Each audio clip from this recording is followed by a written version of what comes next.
did happen today, but we're right on time. So our first guest is Brian Swenson, Senior Advisor for the RNC Election Integrity Group. He is one knowledgeable guy.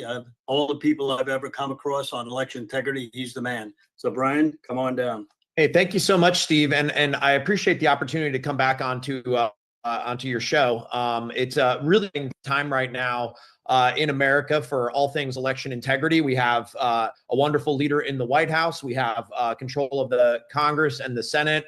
We are seeing changes all across the country and states right now on election laws. And what I will say is that the RNC has not stopped since President Trump's victory.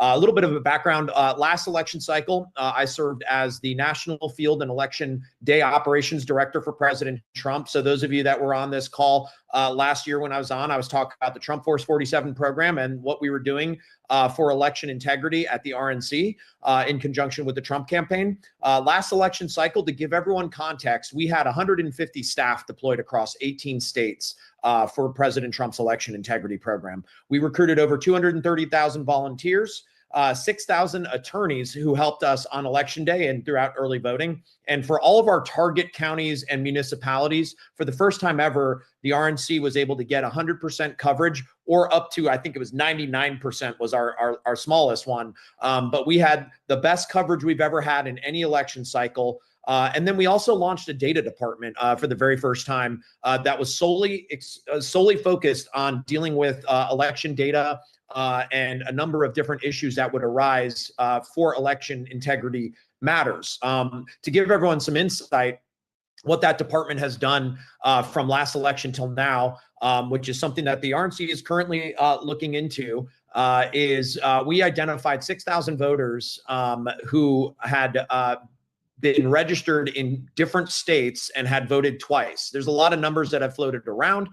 This is a very, very conservative number that we're starting at, that we feel most confident in, where we know that we might be able to motivate action in states for them to finally actually look into their voter laws. One of the biggest projects that we have done at the RNC is we've requested that every single state provide us what their protocols are for NVRA list maintenance. So what we're currently looking into is we're asking every single state, when was the last time you looked at how many voters were registered twice? When was the last time that you removed dead voters from your voter rolls? When was the last time you removed someone that actually requested to be removed? And have you actually done that? There's been a couple of problem states that have not done that in as quick of a fashion. And this is something that we're learning. And well, we've always known it, especially when some of your coworkers, ask to be removed from the voter rolls, and it takes up to 4, 5, 6 months to remove them. That's a problem. So these are things that we're looking into. And I would expect at some point this year or early next, everyone will be hearing some noise from us on what this would actually look like. But we're definitely holding a lot of states accountable right now on what their list maintenance practices are. This was an effort that was launched under Chairman Whatley while he was with us, and is being continued on by Chairman Joe Gruters. And let me tell you something about Chairman Joe Gruters. I have worked with him in the state of Florida for many, many years. He's seen recounts. He's seen close elections. He knows everything that needs to be done to make sure that the election integrity operation continues on the aggressive path that it was built on last election cycle. So since last election cycle, some of the other things that the RNC has been up to, we are the only department at the RNC that never shut its doors, never staffed down. We kept a crew on staff while everyone was doing inauguration and transition. We kept a crew in-house that was solely focused on building out what the program would look like for next year. One of the first efforts that we launched into was in Pennsylvania. We built a poll election judge recruitment program. Why is that important? That's important because those folks serve 4-year terms, and they're up for election this year. And so that was something that we did. We recruited 1,500 individuals to serve as election judges or minority inspectors or majority inspectors, depending on what their county makeup looks like. That was a first time that the RNC has really dove into this type of effort. We currently have staff that are focusing on all of our target states at the headquarters level. We've deployed staff into Virginia and New Jersey, which I will touch on very shortly. But in addition to that, we've launched another effort that we've done through our state party strategy initiative, where for states that are considered the non-targets, so you're very, very safe states, what we're doing is we have a staffer solely dedicated to helping to stand up election integrity operations, and we're doing that through each individual state party at the RNC level. So that's an added resource that for the first time ever, the RNC is now providing to folks that are in the non-target states. They're equally as important. We have to stand up these programs and educate people, and that is a commitment that the RNC has made to continue to do. Now on to Virginia and New Jersey, and one of the first really cool things that we've done this election cycle. And I'll give everyone a little bit of historical context.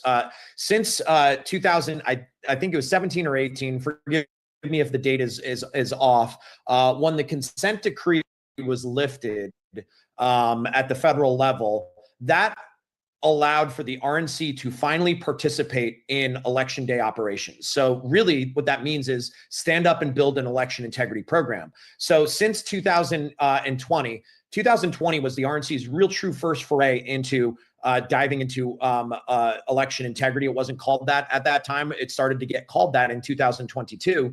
But when the RNC launched the election integrity operations in 2020, the program was really focused exclusively on just recruiting poll watchers and filing some litigation. Well, since then, the operation has grown to be more expansive, more aggressive. Last election cycle, I believe we filed something to the tune of about 179 lawsuits. That was nearly triple the amount of lawsuits that we had filed than the previous election cycle. So on the litigation front, we're incredibly aggressive. But on the operational front, we've started to deploy in new aspects to the program. Last cycle, we started doing poll worker recruitment. Last cycle, we created a program that the girl that is now running the day-to-day operations for election integrity, her name is Brooke Rennie. She spearheaded building something called the Special Monitor Program. The Special Monitor Program, what that does is that focuses on logic and accuracy or machine testing, and that focuses on the central count and tabulation centers. So the folks that serve in those roles get a much deeper level of training to understand more of the nuance. And so we built a pilot program last cycle, which is now fully deployed into the field. And for the first time ever, I can safely say we learned a lot of really good lessons on how to build a proper poll worker recruitment program, because the journey of tracking a poll worker is very hard. You have to find people and identify them. Then from there, they have to apply at the local municipality or at the county or at the state. Then from there, you have to track to see if they've been hired. And if they haven't been hired, then we have to start communicating with the the appropriate elected official in charge to make sure that, or elections official rather, to make sure that they're actually hiring them. And in instances like Detroit last election cycle, we have a parity law. They are required to hire one Republican for every Democrat. Well, they didn't do that in the primary. And we sued, and we were able to, for the first time ever, get 600 poll workers in Detroit placed. And that was a huge win for us. And that is the exact path that we're going on right now. So in Virginia and New Jersey, we've recruited hundreds of people to serve as poll workers, and we're still doing it. We get updates every single day of new people that have been hired to become poll workers. On the logic and accuracy and machine testing piece, we're working through that process as well. And we've participated in every single target county that has had a logic and accuracy and machine test. And what we've already found are issues that have happened. For example, in Richmond City in Virginia, we found that they had tested one of the spare machines, and they did not have an accurate count. So when you run the ballots through, what you're supposed to see on the protected count and the public count, you're supposed to see a 1-to-1 ballot to vote total match. Well, we found that wasn't the case in Richmond City. Our lawyers intervened, they got involved, and our understanding as of today is that that machine was not going to be deployed into the field for that election. So that's just one of the examples of where we're really punching into the details on to make sure that every single machine that gets deployed out in the field, there's no funny business with those machines. When we do find out about if the counts don't match, the number of ballots that have run through, we get our litigation team involved and our lawyers involved, and they do the wonderful magic that they do to make sure that that machine is either fixed or removed and isn't counting ballots improperly. So that's a little bit of insight into where we're at. What I will say is things are tightening up in Virginia. New Jersey, I feel really good about it. It's going to be that one's going to be a tight race as well. I feel incredibly optimistic about both of those states. Definitely, especially New Jersey. Those folks are really doing great work on the ground to turn out the vote. Same in Virginia as well. And I'm very hopeful and optimistic for our chances in both of those states. And what I will say is that should there be time for a recount, just like we were in Pennsylvania last cycle for the great senator from Pennsylvania that we have gotten elected out there, we will be prepared if we need to be ready for a recount. The RNC has an unprecedented number of resources that we've deployed on the ground from the election integrity space to make sure that every legal vote is counted and that every single one of our folks is able to vote when they want to go vote. And the election process is just done correctly and accurately. So that being said, thank you so much, everybody, for allowing me to come on and give an update. Steve, do you have anything you want else from me? Yeah, how people can reach you, and if they want to become poll watchers or poll workers, where do they go? Yeah, so I think the best place for folks to be able to go in order to become a poll watcher, a poll worker, go to protectthevote.com, sign up. Our staff will contact you within 24 hours of signing up. I say that for Virginia and New Jersey. If you want to become a poll watcher in Virginia or New Jersey and you sign up, our staff will be contacting you within 24 hours. And we will do what we can to make sure that you get trained. We will if you want to become a poll worker, we will help navigate the process there with you, assuming that there's no deadlines that have closed, which I don't believe they have, because there still is some availability and needs for people to serve as poll workers. And that's the best way for everybody to get involved. And I really appreciate the time. And thank you so much to all the wonderful patriots that are on this call that just want to see elections done safely, securely, and accurately. Thank you, Steve. Just let you know that we're on the War Room. We're on Facebook. We're on Cloud Hub. We're on Lindell TV, Stern American Rumble, OBBM Network, 120 different podcasters, many radio stations. People are streaming this all over, and they'll be streaming it for the next couple of days also. So thanks for coming on. I know you went away from your meeting, and we certainly appreciate that. It's all good. I love the opportunity to come on, Steve. Thank you very much. This is, I think, my third time jumping on your show, maybe fourth, I don't know. But this is a great show. Thank you, everybody who's a wonderful patriot that's here listening to this show. Thank you, everybody. Have a wonderful day. You got it. So just to let everybody know, last week we did a precinct strategy call with 5.5 million people. If you want to see what's going on, and Raj, I don't know if you can put me on the screen there. You're on screen now. Okay, so if anybody wants to see this, they can go to Stern American Rumble. It's a 4-hour program, one person each state. It took us 2 months to do. A lot of information out there for those people who missed it. Again, it's posted on Stern American Rumble. Anything you want to see. It's also live on Stern American Rumble. A lot of people watching today. So very important. So the next thing we're going to do is going to show you a little, and by the way, there's just a little thing. We just got this up. President Trump endorsed precinct strategy. Dan Schultz came on for 10 minutes, and we always ask people to go to www.precinctstrategy.com, buy his book. Very important. Dan came on, told everybody about precinct strategy, and we always talk about precinct strategy on every time. We're going to show you a little commercial on our flag shirt. That's how we pay for this. We do not make any money on this thing. We spend thousands of dollars producing this. And go ahead, see if you can put that up, little advertisement, and then we'll get to Dr. Robert Epstein.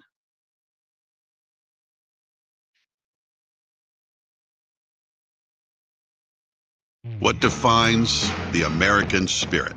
Preserving life, liberty, and pursuing happiness. Caring for the nation we call home and its people. As patriots, it's our duty to drive the entrepreneurial spirit pushing hard, reaching for success, sharing patriotism.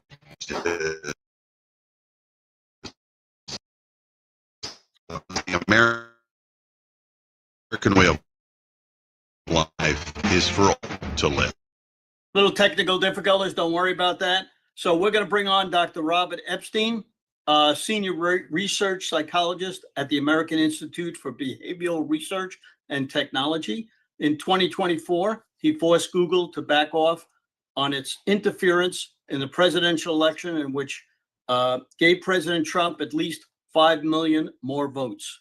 Dr. Epstein, one of my favorite guys, come on down.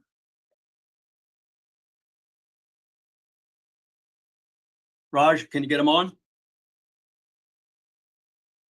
Dr. Epstein, go ahead and start. You can unmute. Go ahead and unmute Dr. Epstein.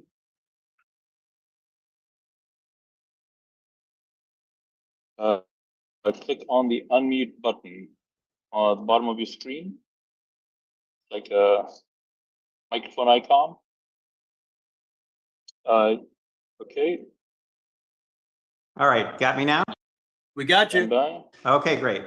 A pleasure to see you again, Steve. Let's have breakfast again soon. I just want to give out 2 quick links, and I'll mention them again when I'm done. The first one is americasdigitalshield.com. It's americasdigitalshield.com. And this will show you the dashboard for the national monitoring system that we created to see the content that Big Tech is sending to real voters and real children in all 50 states, americasdigitalshield.com. And for those of you who are interested in learning how to use the internet to preserve your privacy, myprivacytips.com. Myprivacytips.com. I'll see them when I'm done as well. But the point is that we have made tremendous progress, my research team and I, over the past 12 years in learning about the ability that big tech companies have to manipulate millions of votes in our elections without people knowing that they're doing it. And we have also, since 2016, we have been setting up larger and more sophisticated systems for monitoring what they do. And these monitoring systems make them accountable to the public for the very first time. And to give you an example, just one quick example of how we got them to back off, on October 31st of last year, just 5 days before the election, we found, our monitoring system found that Google was sending out on its homepage, which is seen 500 million times a day in the United States, they were sending out 50% more go vote reminders to Democrats than to Republicans. Now think about that. Think about the impact that can have. That alone can shift millions of votes because you're telling Democrats go vote, but you're not telling Republicans. We went public that night, October 31st, and the next day, of course, we also told Google, and the next day, November 1st, 2nd, 3rd, 4th, and 5th, they stopped. They stopped that manipulation. That was one of 3 ways in which we got Google to back off on manipulations in the 2024 election. And it's very unlikely that President Trump could have won the election unless we had gotten Google and other big tech companies to back off. That's what America's Digital Shield is all about. So if you go to americasdigitalshield.com, you'll actually see data coming in real time from the computers of more than 17,000 registered voters in all 50 states that we signed up one by one, and that we pay a small amount to, typically $25 a month. And we need people to sponsor our field agents. We cannot take volunteers. We've tried that. When we take volunteers, guess what happens? Google sends us thousands of people. So we cannot take volunteers. We have to actually go to the roles of people who've signed up to vote, and we have to call them up one by one. It's a long process, but we now have more than 17,000 of them, and we're also now monitoring the content that tech companies are sending to many of their children. So we're getting more and more evidence of the indoctrination of our children by Google and other tech companies. So if you go to americasdigitalshield.com, you'll see where you can sponsor a field agent. It's just $25 a month. And we need tens of thousands of Americans, of patriots, to sponsor our field agents, because what they let us do is monitor the content that's coming into their computers. And this is in all 50 states. And so far now we have court admissible data in 22 states. We need to get to all 50 states, and that'll really set up a kind of firewall that these tech companies will take very, very seriously. But we need to expand the system so that we have court admissible data in all 50 states. That's extremely important. The point is, what we're doing is unique. This monitoring system is the first one in the world of its kind. And we've been approached by officials from 8 other countries asking us to help set up monitoring systems in their countries, including Canada, by the way. And I have said no. I have said no to all of them, because our system needs to come first. It needs to be fully built out.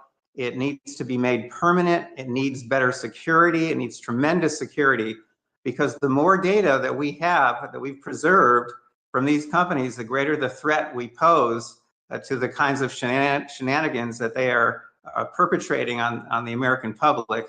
So we have to grow our system. When our system is permanent and self-sustaining and secure, then I'm willing to help people in other countries, but not until. So we need your help to make this happen. Again, please go to americasdigitalshield.com. And the first thing you're going to see there at the top of the page is a big number that keeps getting bigger. And that is the number of what Google calls ephemeral experiences that they use to manipulate people. 2018, there was a leak from Google to the Wall Street Journal of Google employees discussing how can we use ephemeral experiences, that's their term, it's not my term, that's their term, to change people's views about Trump's travel ban.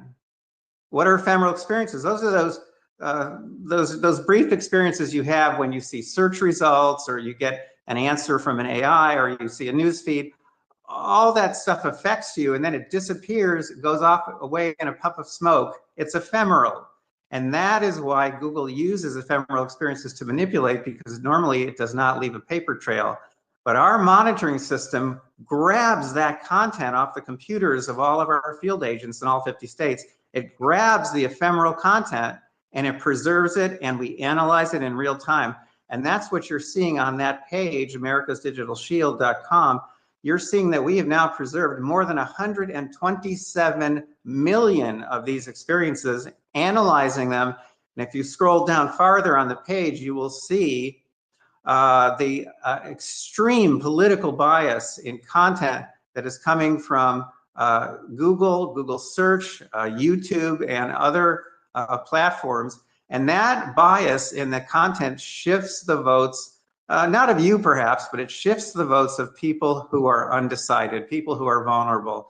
And Google knows exactly who those people are, and they go after them with this biased content, and they shift their thinking and they shift their voting preferences. And we've shown this in controlled experiments that we've published in top peer-reviewed journals. So the science behind what we do is absolutely rock solid. And again, now I'm going to repeat the 2 websites, and then I'm done. Number 1, americasdigitalshield.com. Please click on sponsor a field agent and help us keep this system we have of field agents nationwide, help us to grow it, because the bigger it is and the more court admissible data we have, the more accountable we make these companies. And second, if you're interested in learning how to use the internet safely and not being surveilled 24 hours a day, please go to myprivacytips.com. There's an essay of mine there which begins with the sentence, "I have not received a targeted ad on my mobile phone or computer since 2014. So if you want to see how I do that, go to myprivacytips.com. Steve, thank you again. You're a good friend, and you're an amazing guy, incredible energy, and most importantly, you're a good American. You're a patriot. I think I am too. I'm not a conservative, by the way, but I believe in this country. I love this country. I love our system of government more than I love any particular party or candidate. And so that's why, even though I'm not a conservative, I'm working very hard to make sure that we have free and fair elections, that democracy is not undermined by the big tech companies. Thank you. Thanks very much, Dr. Epstein. Next up, we have Lynn Taylor. She's president of the Virginia Institute for Public Policy, chair of the Virginia Fair Elections Coalition. Let's hear from you now, Lynn. Thank you so much, Steve. I really appreciate this invitation. As most of you know, Virginia's in the midst of elections for governor, lieutenant governor, AG, and our entire House of Delegates. There are also some elections for school boards and things like that.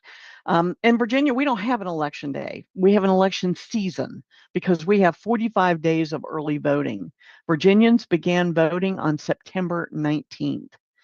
The Virginia Fair Elections Coalition began in 2021, and we have been running a campaign called VIP1, which is vote in person on the very first day that you can vote in person. Since we began in 2021, we have been doing it every year, and we're seeing the fruits of that campaign and the increase of early voters. So as of, I believe, yesterday, for around 400,000 Virginians have voted, which is twice as many voters as we had in the last gubernatorial election, which was in 2021. What we don't know is what effect the Charlie Kirk assassination, Jay Jones, who is, y'all have all heard about him, he's the Democrat candidate for AG, and his horrible comments on violence toward Republican office holders that everyone has seen in the news, or the closing of the federal government will have on the election. Now, the shutdown can have major effects not only on the federal workers who have been furloughed, because many of them actually live in Virginia, but it can also have an effect on Virginia families, particularly in Northern Virginia, because those workers who've been furloughed may be reducing their spending in the community. And of course, all of this could have a definite impact on the election. Last time Virginia had a blue trifecta, and make no mistake, that could be what we are headed for. Last time we had a blue trifecta, the election was in 2019. So they were in office during the General Assembly session in 2020 and 2021. At that time, they passed over 60 election laws that were geared to change our election processes. They gave us such things as 45 days of early voting that we've already spoken about, legal ballot harvesting. So if you want to go around and pick up everybody's ballot, you can do that right here in Virginia. Not only do we have no photo ID, you don't even need an ID. You can vote with your utility bill. We also have same-day registration and the like. Transparency in our elections is a travesty. So Virginia Fair Elections Coalition has been working on some of these issues since 2021, and we have been meeting every Monday for the past 4.5 years. One of our most recent challenges has been that the Department of Motor Vehicles now issues what they call mobile IDs that can be used for identification to vote, because our law says any government issued ID can be used. Now, understand, you don't need that to vote except for the very first time that you vote. Then you have to have a government ID. These can be used for government IDs. The problem is the polling places don't have the scanners that will read them. That becomes a real problem. So you can see we have some real problems and some major challenges that we continue to address. Now, if we get another blue trifecta, we will get all those things we've been able to stop over the last several years, like ranked choice voting, changing our parity of officers of elections rules. Right now, there is just as was spoken earlier in this meeting, you are supposed to have members of two different parties who are election officials, who are paid by the county or the city to be there. The challenge is that in those officers of elections, they would actually like to get rid of that whole parity thing, because they'd like all Democrats to be the ones who are running the show. We also may have a challenge with voting by the internet. So the Democrats in Virginia, in Fairfax County, Virginia, Fairfax County has 1/7 of all the votes in Virginia. It lies just outside of Washington, D.C., if you don't know the state of Virginia. And they used internet voting. They used in-person and internet voting in their firehouse primary earlier this year. Now, I understand it did not go well, but as we all know, that's never stopped them. So you see, this is a very important election and we're deeply concerned.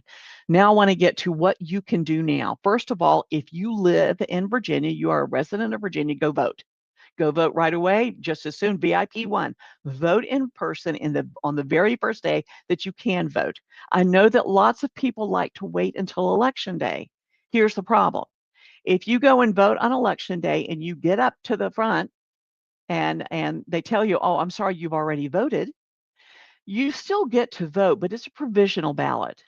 Then you have to actually take your ID, proving who you are, to the provisional meeting in order to get them to actually accept your provisional ballot as a real ballot.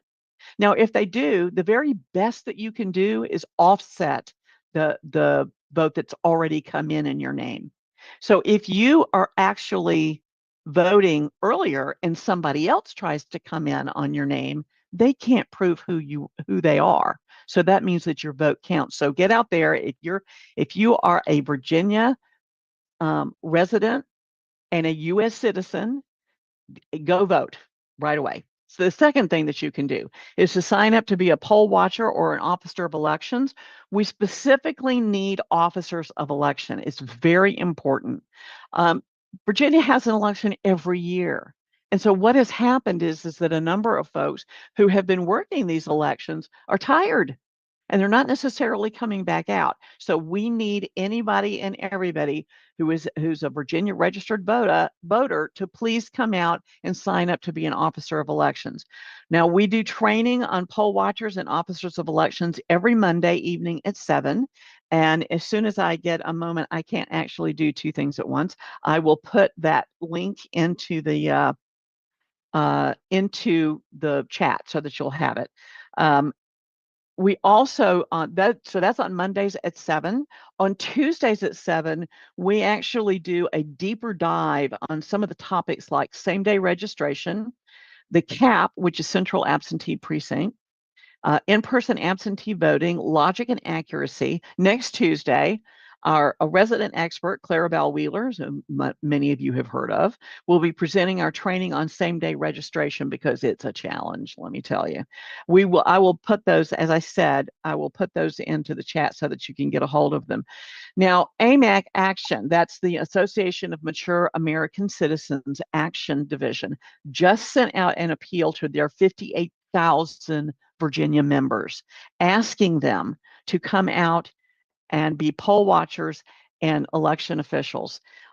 We need you. If you are a Virginian and you are an AMAC member, please take heed of that appeal. We need you to come out and help with this election.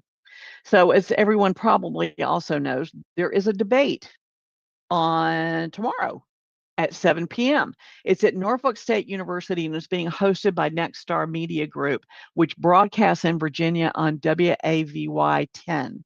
What we don't know is how good they're going to be about allowing other media outlets to also carry that debate. So, but that's coming up, something that you guys can watch, and we need your help. If you are a Virginia resident and you are a U.S. citizen, if you have not registered to vote, you need to. Oh, look, you can do it the same day that you vote. So you can get out there and do it all now because that's the way the rules are. So,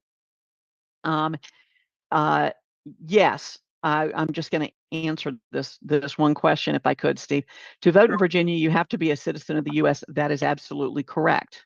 You do. It is in our state constitution. The challenge, of course, is people pay attention to the state constitution. So thank you very much, Steve. I really appreciate your time. Could you explain to the audience here what officer of elections means and what they do? Yes, that they actually work in the polling place. They work for the county or city. We have 134 counties and independent cities in Virginia. And you actually have to be hired by the election office in that county in order to be an election official. Now, they require that they have their own training. We have better training. A little extra training is not going to hurt you. As a matter of fact, it's going to help you so that you understand what it is that you're looking for as you're an election official. Then they have these election officials are working right now all the way up and through election day and even beyond, because they are needed in such places as CAP, our central processing, and also the understanding that when mail-in ballots come in, they have until the Friday after election day to come in. So there is plenty that needs to be done, and we need y'all now. Thank you very much. Thank you, Appreciate Steve. it. Appreciate your time. Next up is Johnny Vieira, founder of Votify Now, the election integrity app launched in 2021. Hey, thanks, Steve. Thanks, Raj. Appreciate you guys having me. I've put some comments there, giving some links, but for anybody who hasn't heard of it yet, Votify Now is the I'd like to say the premier election integrity app. We've got many others claiming they've got an app. This took us years to build. We launched in 2020, the end of 2020. So we've been live pretty much since early 2021. Of course, if anybody that knows technology, we had to work the kinks out during 2021. We were live for the 2022 midterms. We were very effective. In fact, our data evidence was used in Kari Lake's lawsuit. We were brought on by Abe Hamadad's team, the Attorney General, pretty much a lot of the shenanigans that happened in Arizona. But the app was collecting data across the country. And let me give out a couple links, the technical stuff, and then I'll just spend a few minutes talking about what the app does.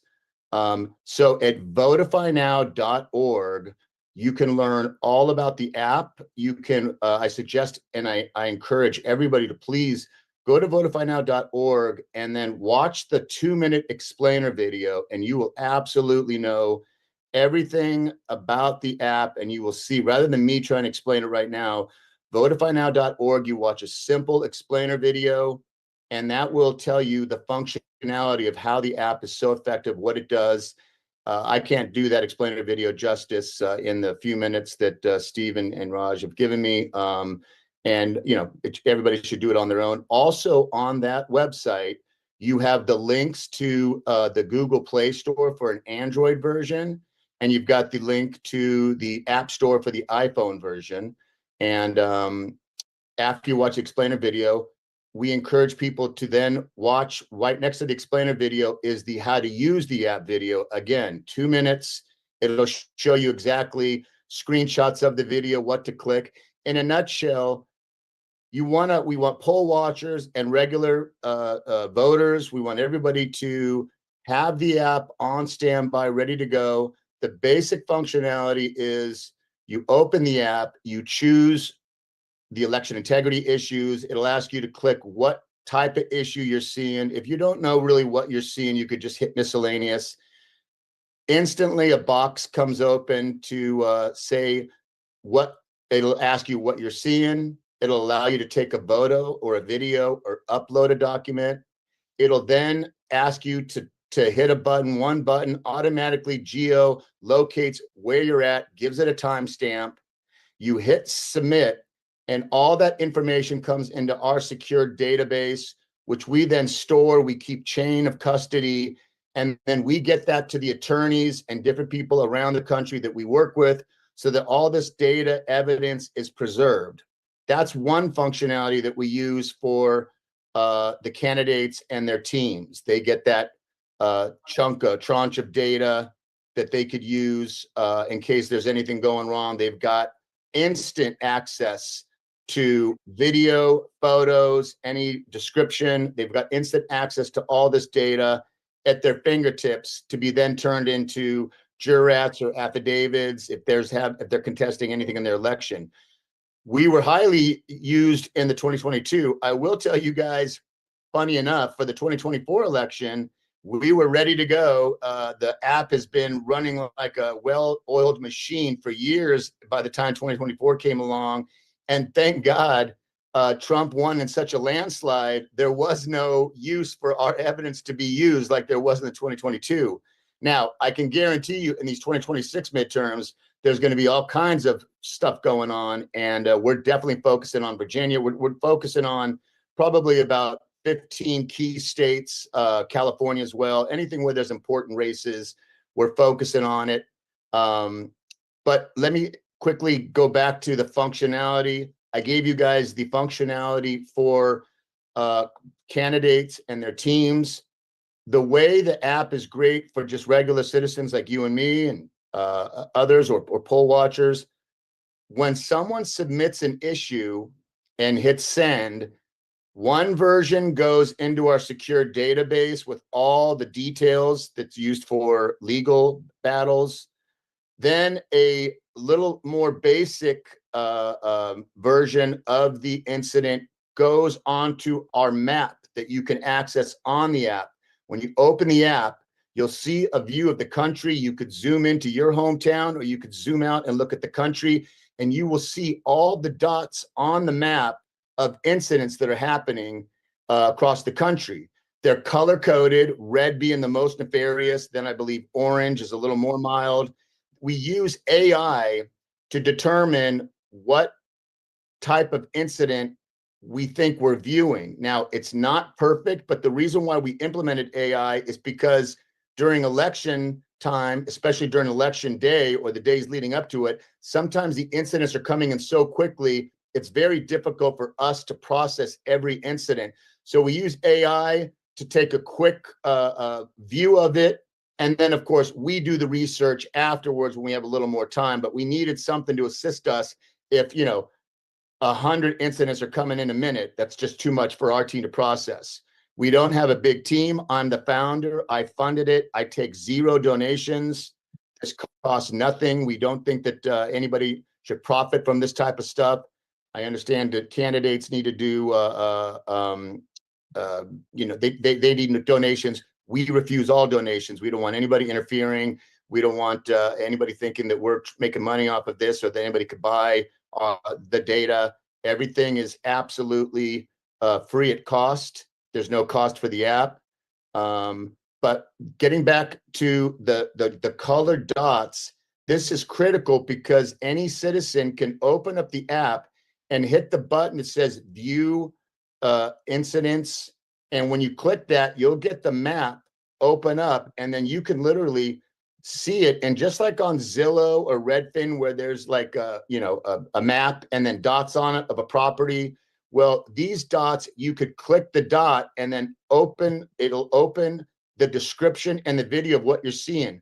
The reason that this is critical is because when you're voting, we don't want anybody to just go vote at maybe a polling location where there's all kinds of nefarious activity. So if someone wants to see what's going on, they could open up the app.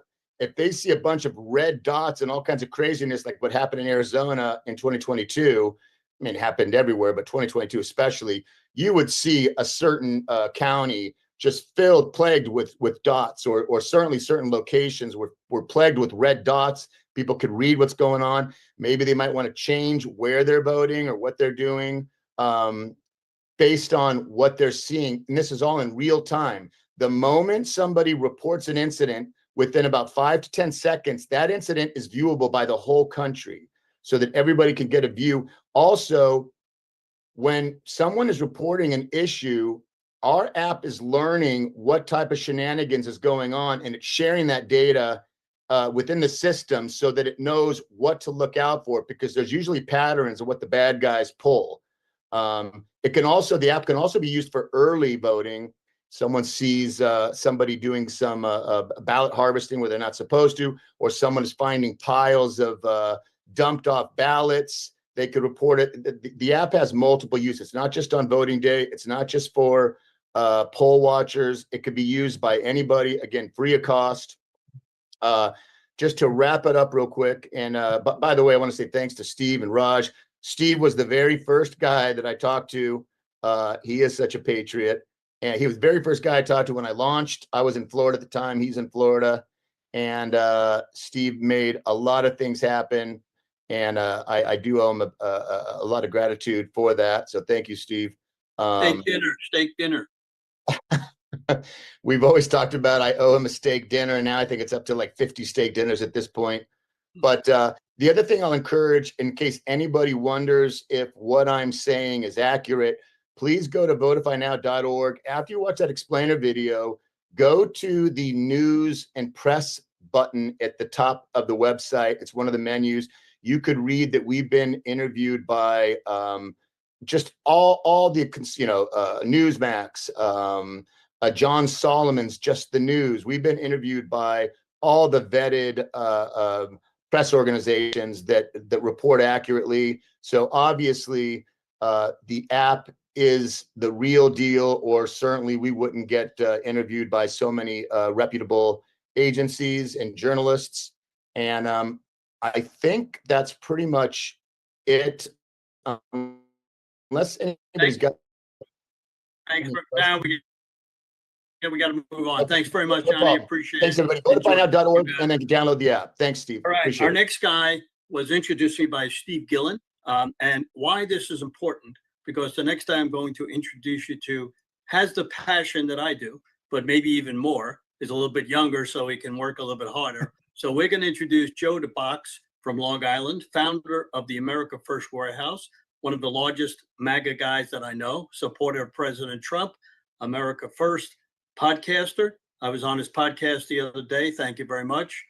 He's streaming us for the first time. So this is why it's important for people to introduce us to each other, because he could have 10,000 people on today. And every person we get on brings more information out and lets other people understand what's happening and getting the information out. So thank you very much. Come on down, Joe. I am honored and blessed to be part of your network, Steve Stern. There is nobody that I've come across in my short 63 years in the universe, because that's how big the universe is to me. It's only 63 years so far, and you have made a tremendous impact. I appreciate what you're doing, and you are my example, because exactly what you're doing. My job, the divine inspiration by my Lord Jesus Christ, is to be the truth, tell the truth, the whole truth, and nothing but the truth, exactly the way it was signed by Rudy Giuliani, my good friend, who is behind us in everything we're doing with voter integrity and everything that you're doing, Steve Stern, and these great people around you.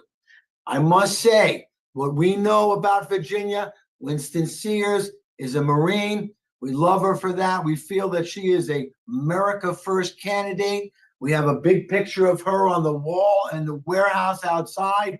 I almost want to bring it in. We support all of the America First candidates. And it's easy to find out who they are with their voting record on some incredible organizations like the Project Civica out of New York. It was important for me to get behind and support whatever candidates I can that are not only interested in making New York great again, but to make America great again. So we built this platform, the America First Media and Television. It's where MAGA is made. That's right. This is where we manufacture and produce MAGA. And what we are concerned about is the people of these great United States, the people that the last administration have lied and lost. The same people in Virginia that are running your state, which I heard a few things just a few minutes ago. They allow elections to go 45 days before the election, after the election. Unbelievable. Why do we sit down in our backsides and let this happen? I will not do that anymore. My original motivation for God and country, my father was a Marine. My mother taught me all about Jesus. We lost a child, not me personally, my twin brother, identical twin brother, to the open border fentanyl poisoning of our 100,000 people and children a year. We lost our son. We reacted immediately when Donald Trump said he was going to do something about it. And why can't our elected officials do something about it? Well, first of all, in New York, what I found out, that it's the good old boys club. If you're not in, you're out. The committee man strategy, when the county has 800 empty committee seats, you know what you get?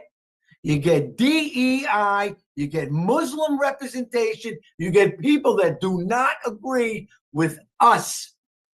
And I say us. I'm certain we're all in the same category. If you're not, I apologize. I don't want to hurt your feelings, but I have the right to say and feel, and I will use everything that God has given me to get this country and save this country, just like you, Steve Stern. I did run and put on my flag shirt before, but my wife wanted me to make sure I was wearing the America First warehouse shirt, because this is the voice in the wilderness here for America is coming through here. We have tremendous support by these great men that you see behind me. And every one of these men have been here. Every one of these men, God has brought me in front of them. And I'm just a simple guy. I moved furniture. Joe the Box, it's my nickname. I moved furniture my whole life. I worked in this country to raise my wife and I, and our beautiful children turn into men. Now they can't buy a house here in New York. They got to go to Virginia or South. I don't know what to say, Steve Stern, but you are starting something that's very important. And my platform, whether it's 10,000 or 100,000, will continue to share the work that you're doing and the great people that are here in this. I encourage you. I will put anything on my media, America First. It's www.theamericafirstwarehouse.com, the voice in the wilderness, and it's where MAGA is made. Amen. Here's my sermon. Let's get Virginia Winston Sears. Tell us a little about your warehouse and what you do, because a lot of people don't see it. Maybe you got a picture of it or something where you can show everybody. I don't know if I can do anything. Let me see. I got this new camera they just put on before I sat down a couple minutes ago. Well, that goes outside to the warehouse. We're doing a podcast right now with Steve Levy. He's was a local Suffolk County executive, and he talks about the businesses on Long Island, how to deal with the tariffs or the changes that are going on. Every podcast we do shows. We have comedy with that show tonight. Mike Loftus and his organization come in here. It's a live Saturday night. It's a Saturday Night Live, but we're funny.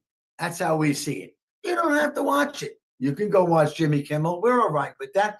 We partner with Real America Voice Friday night, live from Studio 6B, one of their television shows. Go out to $35 million. So 35 million viewers. So they go, Joe, what's going on? I say, well, I'm with Steve Stern at the Save America project. We're trying to get Virginia, on the map, and what they're doing is terrible. I'm just saying, people come in. We're giving the platform for whomever and everybody we can.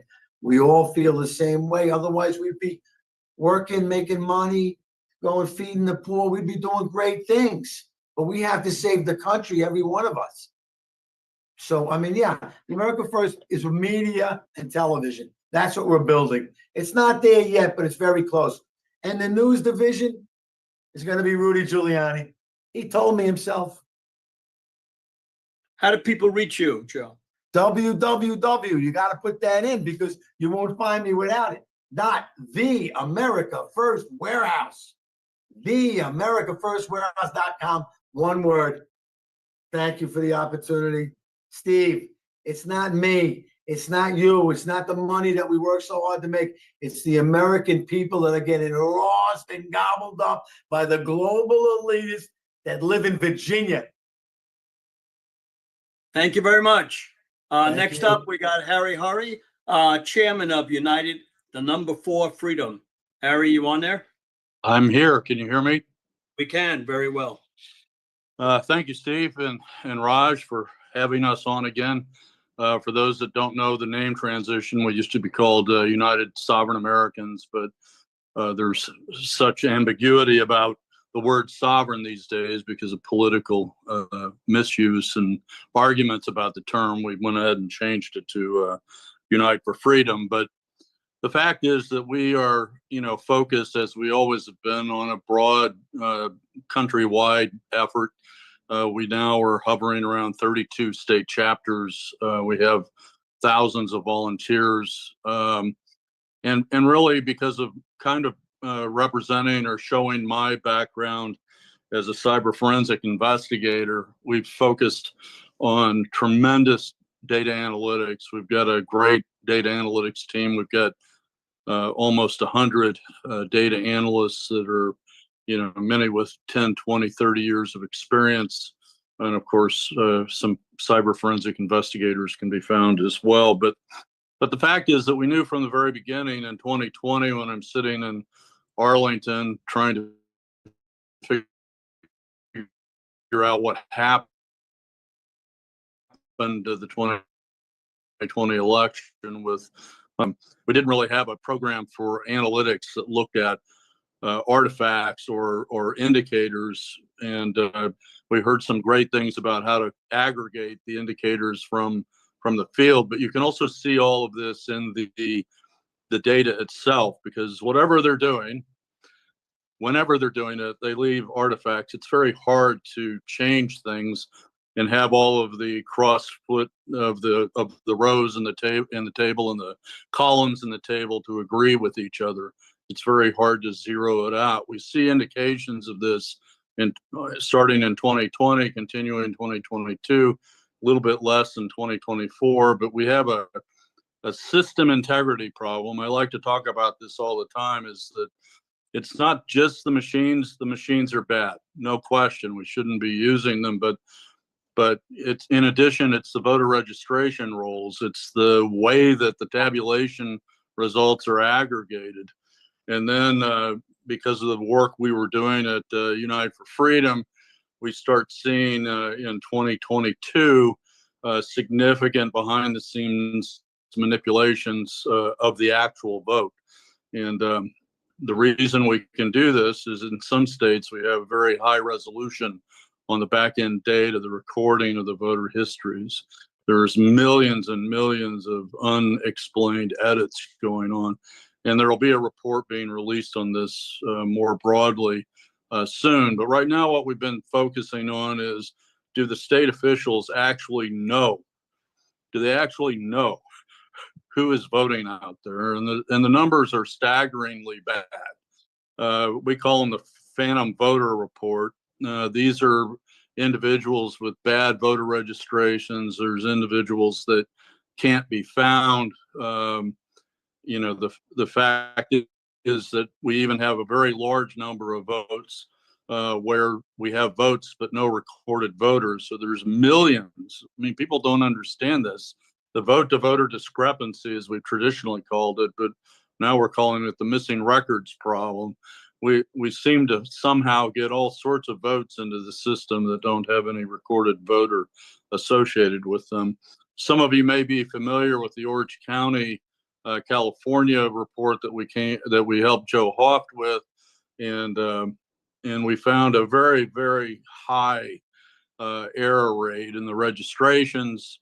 And it's not just registrations. People ask this question all the time. The problem is a lot of those with registrations that don't meet the law are voting, but no one's doing anything about it. So we're trying to push this issue of how bad the situation is with the voter rolls out to everyone. We just released earlier this week a identity verification study in West Palm Beach, the home base of the president. And what we found there is shocking, actually. We've got an error rate in the system that exceeds 12%. And these are people, again, where we can't find the voter. The voter's registration is not a valid registration, or there's a vote to voter discrepancy. We have these reports in 2022, we have them in 2024, and we have some of the first ones from 2020 retrospectively. But what I want to emphasize, and we've heard it a little bit already today, this is an all of battlescape kind of engagement. If we don't do everything we can in 2026, it'll be a terrible, terrible error. We have to look at the voter rolls. We have to look at the machines. We've got to look at, the way that the aggregate vote is being brought together. We've got to look at whether or not anything that's being used is certifiable to begin with. And one of the things that we've been working with other groups on for some time is the fact that the existing results are not auditable. The Dairy Queen down the street has to have auditable books for the IRS, but for some reason, the most important thing we do as a country, which is to elect our representatives, is not auditable.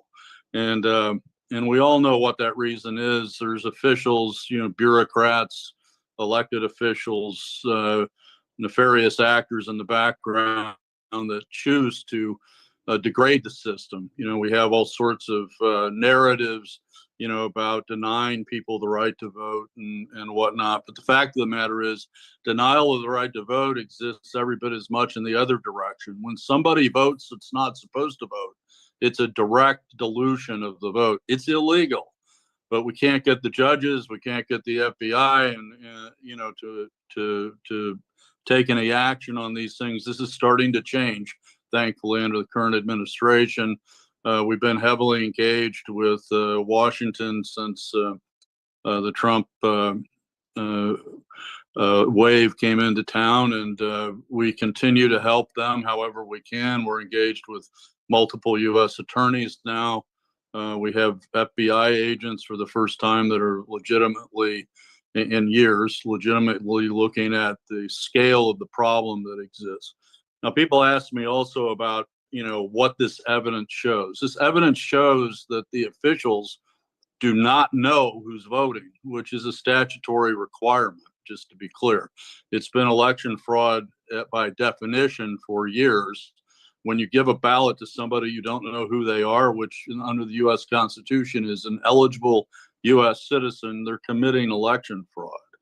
And so the fact of the matter is we're providing this data to prosecutorial resources across the country. We have a lot of problems, though, which hopefully will be getting better over the next year and a half. But the fact of the matter is, as everybody sees, whether you're talking about firing miscreant federal workers or enforcing border rules in terms of who's immigrating or enforcing election laws, we have a lot of judges themselves that are involved in this nonsense. So we're really looking at three basic engagements for the next, period of time until the 2026 election. We are looking at broad, and scaled activism, engagement of citizens, engagement of government officials at state, local, and federal level, and actually a broad program to engage the judicial system. We've also started a new program across our environment. We want to help any of the other patriot groups that need help. We have qualified data analysts. We've got computer programmers. We don't have an infinite amount of capacity, but we do have hundreds of them. So if there's a program out there that needs some help, even if it's just peer review of your results, we're not out to take credit for other people's work. We're out to help strengthen the quality of the data that's being talked about and start forcing on the statement that we started, which is we need to have real voters. We need to have real votes, real counts and proof. This is the one we've added to the original trifecta, which is, if we can't audit elections, we don't know who won an election. So it's as simple as that. And when you see the amount of behind the scenes backdoor manipulation of voter histories that is going to come out shortly, it's going to blow your socks off. But the fact is, I want to go ahead. 1 minute. I've been watching my clock here. I was just getting ready to thank you again, Steve, for having us on, and Raj, as always, How do they reach behind, you, Harry? behind the scenes. And we'd like, our website is unite4freedom.com. We need your resources. We need your time. We're hoping to have 100,000 people volunteering by the end of, this election cycle. So we're trying to put a citizen army out there, as well as data analysts and legal scholars and everything else. I know Greg Stenstrom's coming up. Greg and I and David Clements and I and Peter Berniger, I want to shout out to those three particularly, have done a tremendous amount of work about machines and about how to file lawsuits and get these things stopped. And we're going to start embracing those approaches as well. So thanks again, Steve, and You got it. keep the good work up. And we all need faith in this fight. Talk to you Thank soon. you very much. So we want to thank Dan and Hala Sperliglio in Ohio now, Voice of the People. They get probably one of the most diverse audiences in maybe 30 countries around the world. So thank you, Dan. I know you've got a new job, and this is one of the most important people on the program today, Apollo Pappas. He's the producer and the host for Tina Peters' show. He will talk about, which is Truth Matters. He will talk about everything he's heard and done with Tina. He works for Tina full time now. And she called me from prison last week and asked people to go to tinapeters.us. That's tinapeters.us. Would appreciate any donation. I support her 1,000,000%. And every day we're on the phone with somebody trying to help her get out of jail. So can you bring him down? Is he up, Apollo? Yeah, can you hear Go me? ahead, Apollo. Yes, go ahead. Yeah, Yes, well, hear you Steve, and I see want to you. thank you for having me on, and Raj. And I'm certainly not the most important person on this call. The only person I'll say is collectively the American people, because it's their voice that have been stolen. And I am simply here as a representative for Tina Peters today. I know Harry was just going through a lot of information, and I saw some comments about using the EMS and a lot of things. And I know there's probably many of you who are familiar to some degree with Tina's story. But the place that we're in now in this country is still very dire in a lot of ways. And not just in terms of elections, because Tina Peters was in fact prosecuted with many trumped up charges by the government here in Colorado, the Secretary of State, the Attorney Generals. These are people who were working behind the scenes on record with Dominion voting systems, including those some individuals who were working in the clerk's office with Tina Peters. So even before the 2020 election, which is where Tina's story really starts for a lot of the media, with the so-called trusted build, which was very simply when the Secretary of State came in to wipe a great deal of election records, completely destroy all the evidence on the Mesa County machines. And Tina Peters, because she had been speaking with individuals who did know what was going on and all the signs that we had seen collectively from around the nation as to the issues with these machines and very clear signs of fraud, she made a backup. Now, her charges include identity theft and violation of duty in X and Y and Z, and they're all completely invented by the Secretary of State and the government here in Colorado in order to persecute her, because she is the only county in Colorado that actually maintained an image of the Mesa County EMS before and after. She has the only surviving, at least on record publicly, image of the Mesa County machines of a system before they performed the trusted build in Colorado. And what that has done is provided forensic evidence, some of which you can find on her website, tinapeters.us. Some of it has been articulated very well in the Mesa County reports and elsewhere. But it shows very clearly there's database manipulations, vulnerabilities, uncertified applications on these machines. And Tina Peters has now been in prison on charges that the media makes entirely about elections, but her trial was completely a sham. She was denied a defense. She was put absolutely through the ringer. She had almost 100 motions denied before they were even able to get to her trial, presenting evidence that would allow her to mount a defense to her actions, which she did lawfully. She preserved records that were required to be preserved under federal law by 22 months. I believe it's 25 months under Colorado law. The Secretary of State wiped those records, and Tina Peters is the one who is now sitting in prison. Multiple witnesses within her trial that were called for her prosecution all said in their own testimony that she acted within her authority and that the actions that Tina Peters took, the communications that she made, did not influence their decisions to do anything as regarding the backups and any of the things that were used to villainize Tina Peters. Their own testimony and the witnesses called for the prosecution vindicate Tina. And one of the key witnesses, Gerald Wood, was caught perjuring himself on the stand, speaking about supposedly the fact that he was unknowingly having his identity stolen. The entire trial is a sham. It's been now over a year. I believe it's 371 days that Tina Peters has been in prison, not simply because she was convicted on these ridiculous charges, but she has been denied bond. This is simply because she has been denied bond on appeal in charges that were given to her by an absolutely biased judge, giving her consecutive sentences totaling almost a decade for a 70-year-old woman, a Gold Star mother who was a model citizen who simply did her job following state and federal law. And she is still in prison being denied appeal. Why? Because in the judge's own words, she is a danger because of her speech. She is a danger to society because the things that she said undermine the confidence that the American people have in their elections and in their rule of government.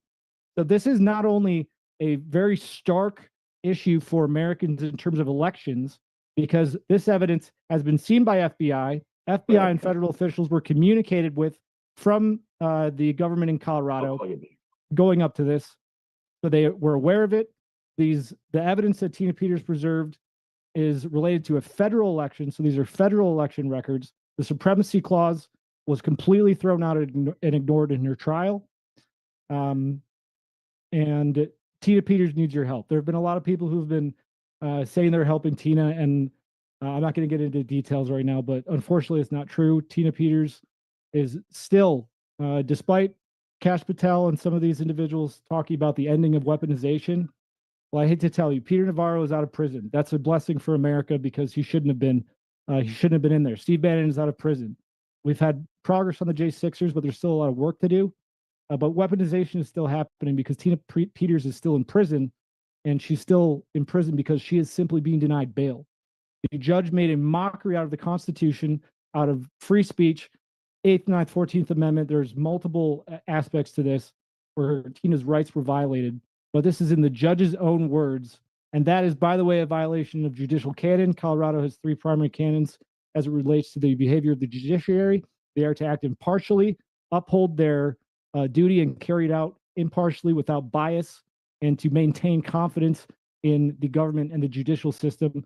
Judge Matthew Barrett did none of those things, and Tina Peters needs your help right now. She has hundreds of thousands of legal bills that she has not been able to pay. Her attorneys have not been paid more than a little bit that we've been bringing in recently for nearly a year. John Case has been very patient. Peter Tickton and American Rights Alliance, blessed be to God, have come on, and Peter's come on as lead attorney, but he's agreed to go without pay entirely, and it's just said, don't worry about it, because she has all these other attorneys who've been working hard and they need help. So big ask right now that I have for all of you: Tina Peters needs to be out of jail. The fact that she has not been released on bond pending appeal is a travesty, to say as an understatement, for the Constitution in the state of Colorado and in the United States. The evidence vindicates her actions. So I encourage all of you, number one, if you are able to file a judicial complaint, you're fully willing to do that if you believe that Judge Barrett's actions violated her rights. That affects all of you as a citizen of America. And please, we need Tina Peters' name to stay in everyone's mind right now, because she's in a dangerous facility. She's being robbed of her voice, which is why she simply asked me, just keep my show alive. And we're doing everything that we can to get her out. But she needs your help. She needs her voice out there. The Justice Department needs to remember that while weaponization has been ended for some, it's still well alive for Tina Peters. who is still rotting in a dangerous prison with murderers and violent offenders. A 70-year-old woman who did nothing violent cannot repeat her offense because she no longer holds the position. And the charges were essentially shown to be bullshit during the trial. Pardon my French, but it's a travesty, and Tina needs your help. So if you can donate on tinapeters.us, tinapeters.us, you can find her legal defense fund. That's the big thing right now because she's gone so long, and she needs to pay her attorneys so that she can continue fighting this. Her trial is going to stretch out most likely into 2027, just on her appeal. We're still waiting for a habeas filing and a ruling from the judge here in Colorado that hopefully will happen in the next month or so that she can be released on bond. But there's plenty of evidence that should qualify Tina Peters as a witness in a federal investigation, and she has not been pulled out. So we're waiting on the Justice Department to possibly do that. I don't know what's going to happen there, but Tina Peters needs your help, and she needs her voice and her name to stay alive because she is still a victim of this government. And at this point, we are all Tina Peters, because if they can continue to do this to her, they could do it to all of you. Thank you very much. We appreciate that. We all know how we support Tina Peters. If you can call the governor, like we said before, maybe you can put this up, Raj. Call Governor Jared Polis, ask for her to be pardoned. 303-866-2471. Over 100,000 people have called already. We've shown this on every show that we can be on. There it is right now. I'll put it up for a couple of seconds here. We are telecasting through Steve Bannon's program today. Thank you, Maureen Bannon, for helping us get it on. A little bit late, but it's on, and we wanted to wait to put this up. We want to thank Rumble for putting us on the front page. Sam Anthony, yournews.com, Bright T on TV through Ohio Brett, Melissa Red Pill, among others who are streaming us today. We'll try to get as many people that we can talk about as we have time. Next up, one of my favorite. And Steve, right before Gary comes back on, Apollo, thank you for that. So if there are people that want to get you on their podcast, the people that want to get you to share what you just shared here on other news sources, how do they get in touch with you, Apollo? You can email me at Apollo, APOLLO, at thetruthmatters.us. And you mentioned a judicial complaint. How do people do that? You do it through the state website. If you all go to tinapeters.us, and if you're following Tina or myself, I'll make sure I post it again on X and on Tina's social so you can find that. And I just want to real quick thank you, Steve, for putting up Polis's number. The reason that's important is that they are state charges. So Trump cannot pardon her, but Governor Polis can. So thank you for that. Of course, anything we do to help. Okay, we're going to bring on Gary Myers, who's the CEO of the Myers Report, a think tank founded in 1982. I'll let him explain all the rest of the stuff. I know he gave me some other stuff to say, but I think he's better saying it than I am. So come on down, Gary. Thank you, Steve. Boy, Tina Peters is our version of Tommy Robinson. She should not be in prison at all. As Steve started to say, and thank you, Steve, for everything that you're doing. You are a true patriot, and we got to keep the word getting out. I think our country, obviously, we are at a cusp. I think we're going to win. But that being said, we got to keep on fighting and not accept, what the risk is. The risk is there. As Steve started to say, our group was founded in 1982. It is a think tank. We've got people from around the world who are participating, some of whom have been with us since the beginning. Everybody has specialties, areas of expertise. There are no academics. Everyone has an area of expertise because they were at the event, did the event, or did the original research that everyone else talks about. And we recently did 170 forecasts for 25 and 26 back in October, November, December. And so far, of 107 that of the items that we forecast that could be measured, we're hitting a 95% accuracy rate. Anyway, our group recently completed a study of election rules for all 50 states, plus Washington, D.C. and we compared the rules that we have here with 36 other countries in South America, Africa, Asia, Europe, and Australia. We had over 30 people working on 5 different continents doing the research. The information that I'm presenting today is the results of this study and what is going to be coming next. The study compared 17 issues that related to voting. Citizens only voting, same day registration, ranked choice voting, whether or not they had it, in-person early voting, mail-in ballots, qualifying for absentee ballots, meaning that you had to have an excuse to have an absentee ballot, not universal absentee ballots, total mail-in ballot voting days, how far they were stretching out the election process, whether or not the state or the entity or the country accepts late ballots, except of course for UL Cabo, which has 8 days. Ballot harvesting, which is the bane of our election system, that and mail-in ballots. Whether or not the state or the country requires voter ID, whether or not the state or country has small precincts. Some states, some of the US states are moving away from this with counting and particularly with handling of mail-in ballots. Whether or not the entity uses paper ballots, whether or not they mark their fingers so that people can only vote on a single day and they can only vote once.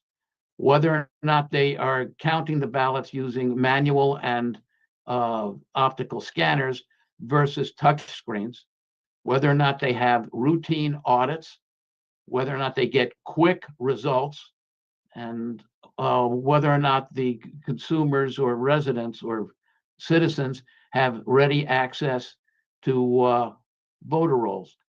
Steve, can I do a share?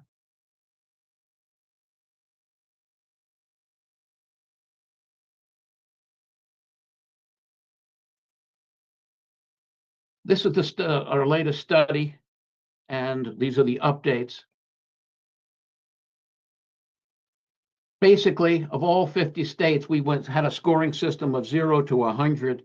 Of all 50 states, only 4 had good ratings, and most of the red obviously failed. Failing means they had a score of 64 or under. Compared to the rest of the world, we don't look good. There are only a few places that are worse, that are as bad, almost as bad as we are. But the fact is, our score of 59.8 was the worst of the countries that we surveyed. You can see how it looks for our states on an individual basis. Only 4 are looking good. Most are marginal, and way too many are just failing.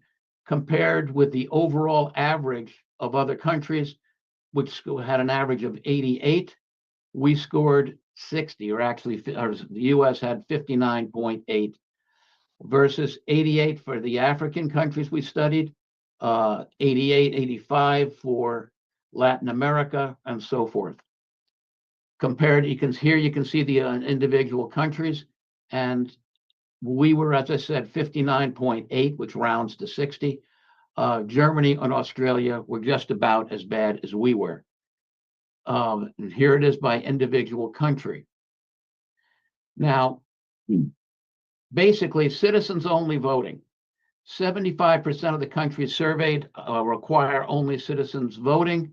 However, 14% have residency requirements so that if you've been a legal resident of that country, you can still have access to vote. Whereas 92% of our states say that citizens only are required. You have to be a citizen in order to vote. However, there's a lie to that, or a deception, or a deceit, in that only New Hampshire has real proof of citizenship, and 3 other states have sort of have proof of citizenship, but have loopholes. So this 92% is highly deceptive. Again, what we are talking about here are the rules, as opposed to what actually happens. That's going to be coming in our next study. Same day registration. 97% of the other countries we studied do not have same-day registration, versus 55%. Only 55% of our states do not allow same-day registration. 94% of the countries studied do not allow mail-in ballots, versus only 27% of our states.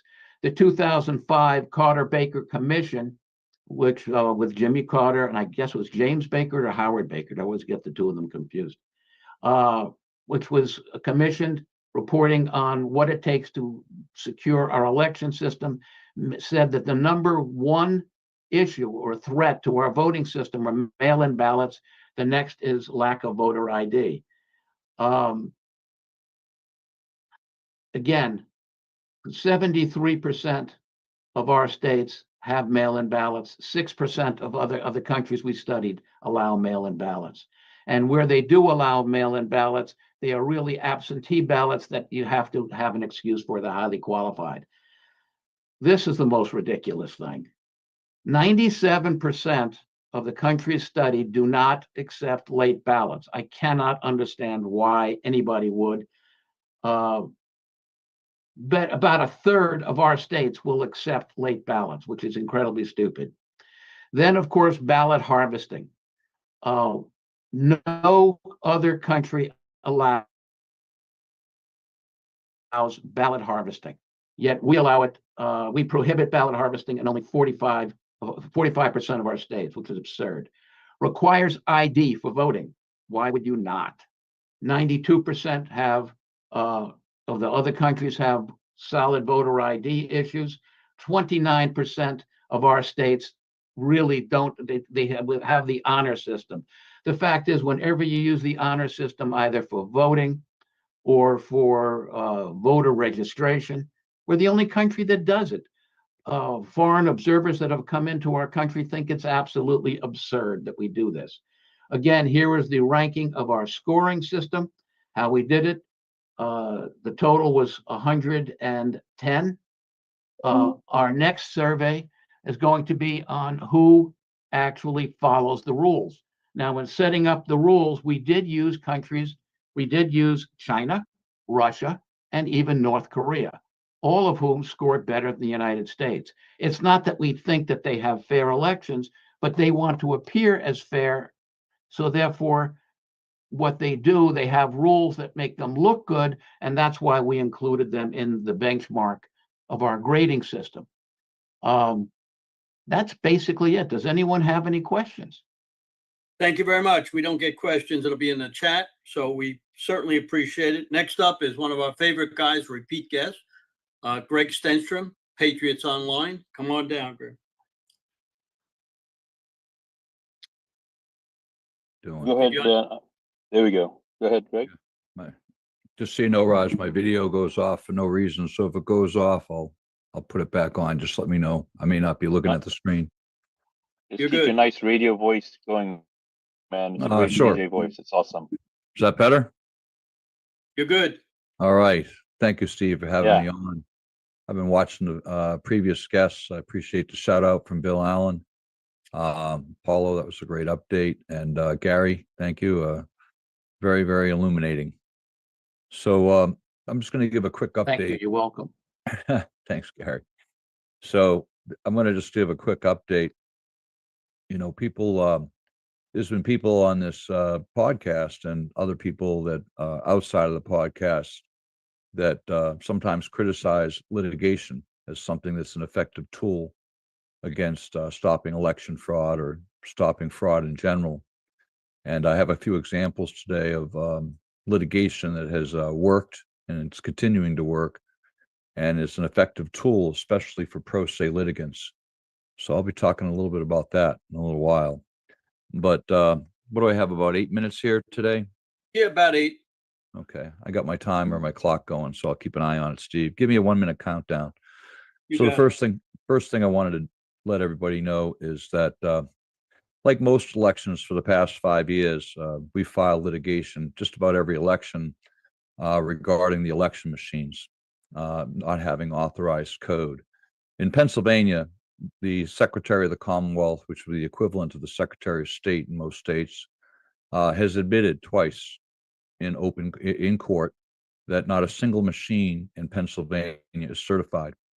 This is a violation of federal code 52 USC. It's also a violation of Pennsylvania code as well. Any machine used in an election that is not certified cannot be used. That's black letter law. We've challenged this in almost every election, and we finally got an answer in the last election from a federal judge that said, even though they admitted that there was fraudulent code on the machines, admitted it, that it was speculative whether they would cheat or not. So that's a violation of black letter law. It's also a violation of jurisdiction. The judge had no immunity or discretion to make that ruling, and she'll be answering to that very shortly in other litigation that will be filed. But in the meantime, I filed case CV 2025-009036 in Delaware County. It's Stenstrom versus Delaware County Board of Elections and the Director of Elections, James Allen. And in a nutshell, I've tried to make it simple as I could this time. People have talked about hash codes and machines and so forth. And there's a test, and it's required by almost all of the manufacturers. This is Hart Intercivic, but it's also required with Dominion, required with ES&S, required with other code. It's called a Software Validation Test, SVT. And an SVT is what's run. It's in the EAC, Election Assistance Commission. It's in the NIST lab. It's also in all of the state certifications that the requirement, black letter law, to use machines, a software validation test must be run, period. Software validation test, at the end of the test, just generates, poops out a one-page document.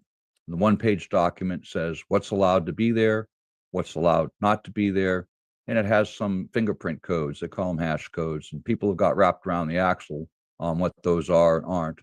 But the bottom line is the software validation test basically poops out one page, and if the page doesn't match, the law says it can't be used.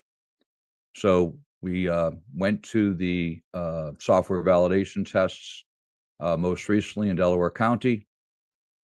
And what the Director of Elections there has done, and most other people have done that are actually even running them, is they ran their own test.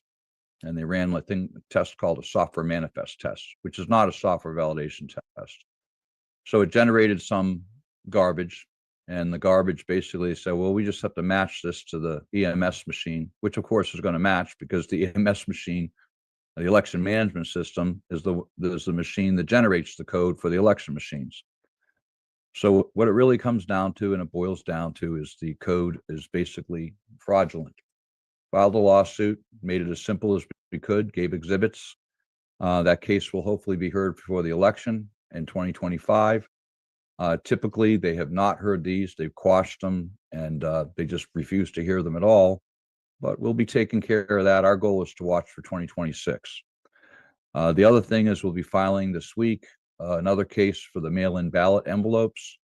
We can prove that about 70% of them are fraudulent. 70% of mail-in ballots. We have 582,000 mail-in ballot envelope images. We put them through our own advanced sovereign AI. It's our own AI that we use, that we developed. And it came back and it showed which signatures were fraudulent. It also showed, quite frankly, that there was a broken chain of custody in about 3/4 of them. We've done other analysis. We've suspected this before. We've tried to justify it, but this is the first time we have an advanced AI system that has created a forensic record up to ASTM standards that shows that the mail-in ballot envelopes are fraudulent. They're being injected into the system. That lawsuit will be filed this week, and we expect it to make a big difference in 2026 as a prima facie case. I'm also working with Andy Thompson out in Nevada. Give a shout out to him if he's answering or if he's listening. And we're working on a federal suit there. The federal judge just came out and they found 60,000 fraudulent votes in Nevada. what the Secretary of State did out there is they destroyed all of the machines. They overwrote all of the Dominion machines with code to destroy the forensic evidence. It was intentional. It's criminal. It's a crime against both election retention records, and it's also a crime that they committed to, subvert and obstruct investigation. The judge out there just ruled that he has no standing, which is the defendants didn't even argue, the trial court didn't even argue, and the judge injected this argument, which is a violation of judicial canon. And that brings us to what I want to take in the last minute or two. 1 minute, yeah, 1 minute. So basically, our problem in the courts is that the judges, most of them are politicians in robes, and that's what we're finding. If we go after when I say go after, there's good judges out there, but if we go after the politicians in robes, and which is what we're doing, and we've elevated, we'll get rid of them. About a year and a half ago, I wrote an article that was downloaded 100,000 times. I was on Alex Jones' show, which got 30 million hits, regarding the CIGI, the council who was running America. I sued the Inspector General of the United States and 117 defendants that included Comey, Wray, Garland, Barr. We filed that in May. I wrote the article last year. As of this week, Inspector General Horowitz has been removed. They moved him over to the Federal Reserve. They're charging Comey. Over 60 of the defendants have resigned or been terminated from the CIGI. And last week, President Trump defunded the CIGI. They're gone. The council. So litigation works. Lawsuits work. I think Tina Peters, I was listening to the case there. The problem there is a completely deranged and biased judge. We also are filing a case next week that we've identified clerks in the state of Pennsylvania that are using auto pens for judges that have been retired. We have found thousands of orders from judges who have been left the bench over 10 years ago that are being generated by clerks appointed by political appointees and Governor Shapiro. Lastly, what I want to say is, because I don't have much time, we filed a lawsuit regarding the Human Rights Commission. We killed that 2 weeks ago. I filed a case in the Supreme Court against the Supreme Court of Pennsylvania to demand that people other than licensed attorneys may represent people. That case is in motion. And lastly, what I'm going to do is, because I don't have much time, is you see this. We're out of time. We're out of time. Well, wait a second. Just give me one more second. Ahead. I got Go Patriot.online here. And what I wanted to say is, people give me prayers all the time, but donations count. We're at a point where some of us, I've seen other people here drop off, and I've been working with Patriots now for quite a while. And quite frankly, I'm making food decisions. There's a donate button on Patriot.online. And while I appreciate your prayers, this is a very expensive endeavor. And now that people think elections are okay, people I know right here on this call who I speak to, and myself included, are just basically being choked out, and we're not being funded. People have dropped off, and I need people to hit that donate button at Patriot.online. And I don't care if it's $5, $10, $100, $1,000. But what we need, and I feel like sometimes people they go to church and they don't want to hear about, donations, but without them, all this work is not for naught, but you're choking us out. So Patriot.online, hit the donate button. This is a very expensive endeavor. We're making progress. Litigation works. Thank you for your time, Steve. You got it. Thank you for coming on. I want to thank Dale Richardson from Canada for streaming us today. Danielle Walker from Louisiana, Jeff Dornick from California, Doug Hagman up in the Midwest. S.G. Annan does a fantastic job. Our next guest is Ned Jones, Deputy Director of the Election Integrity Network. Come on down, Ned. Hey, Steve. Thank you very much for having me on today. I want to talk about a project that we're working on and all of you can participate in. Actually, Cleta Mitchell, our founder, was supposed to be here today, but she is at the Supreme Court listening to the oral arguments on a very important election case. It's the candidate versus the state of Illinois on the extended period of receiving ballots. Illinois allows 14 days after the election, and so this case has worked its way to the Supreme Court. And they did record the live stream if anybody's interested. The project we're working on starts with President Trump's executive order that he signed in March on election integrity. One of the issues was directing the Election Assistance Commission to add proof of citizenship to their mail voter registration form. This is a form that must be accepted by every state that anyone can use to register to vote. And all you do is check a box and sign your name that you're a citizen. There's no requirement for proof of citizenship. Well, President Trump gave the EAC a deadline to do that, and of course, nothing happened. So American First Legal filed a petition with the EAC to get them to do it. And part of the process for that is public comments on the Federal Registry. So right now, we're in that public comment period. I'm going to put a link in the chat to the comment page so that all of you can go in and make a comment, a positive comment about why we should have proof of citizenship when we register individuals to vote. As Gary pointed out just a few minutes ago, very few states require proof of citizenship. Actually, we think it's only one, and then a couple of them very vaguely. So this is important. It's very important that only citizens vote in our election. And this requirement, proof of citizenship, when they use this form, would change the way things are now. Here's what's happened with the comments. They started on August 21, and we were bumping along 1,000 a day, getting our people to make comments. All of them, 99% of them, were positive. And then Mark Elias wrote an article about the comments, directing the left to start making negative comments. An organization called Indivisible, which led the Tesla takedown, and I sit in on their trainings every week, is really pushing their members to make comments against proof of citizenship. And so last Thursday night, in one day, we went from 15,000 comments to 243,000 comments. People familiar with this process say they've never seen anything like it. This is the Federal Register. These are public comments, and they got 243,000 in one day. Now, because of the government shutdown, they're not posting these comments. So we don't know if it's patriots who are in favor of proof of citizenship or the left with some kind of a mass program. We need help. So any of you, anybody in your organization, it's a very simple process. You just go to the website. I'm going to put a link in the chat. You make a simple comment. I'm in favor of the petition that was filed by AFL to require proof of citizenship when anybody registers to vote. You must be a citizen. Now, here's what happens. If there's enough public pressure in favor of this, it will force the EAC to do something.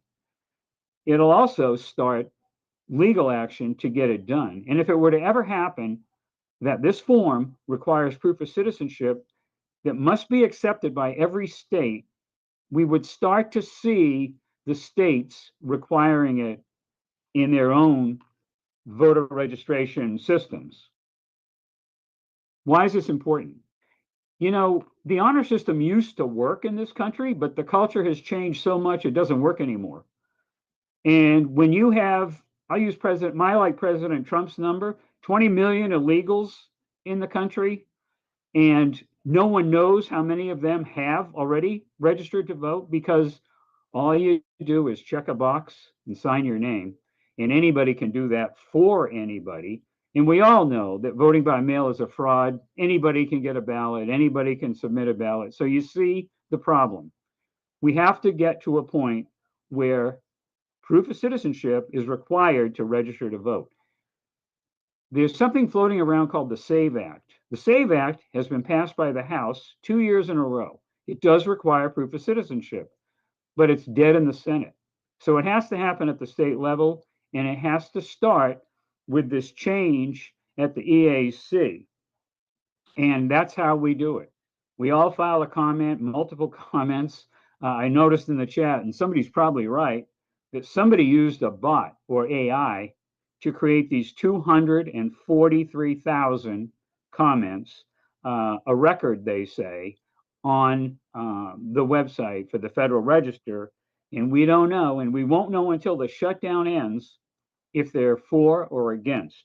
I have a sinking feeling that they're against, based on the shenanigans by the left, led by Mark Elias and others. But I urge you all to do it. The link is going to be in the chat now. Encourage your members of your organizations to do it, anybody you know. And we just need to jack up the positive comments as best we can. And Steve, thank you very much for having us on the call today. My pleasure. Thank you for coming on. Next up, we have a gentleman who the organization I try to get on for the last 3 years. And until this gentleman became the president, we weren't able to get him on. So we are going to introduce Stefano Forte, who is the president of the YRs of New York City, the oldest YR organization. YR stands for Young Republicans, and it's one of the strongest I've seen. They have almost 2,000 members. Stefano, you want to come down? Absolutely. Can you hear me? You can. Steve, thank you so much for having me on. It's a real honor to talk to you guys about the New York Young Republican Club. This is a storied institution. We've been around for quite a long time. Our presidents date all the way back to 1911.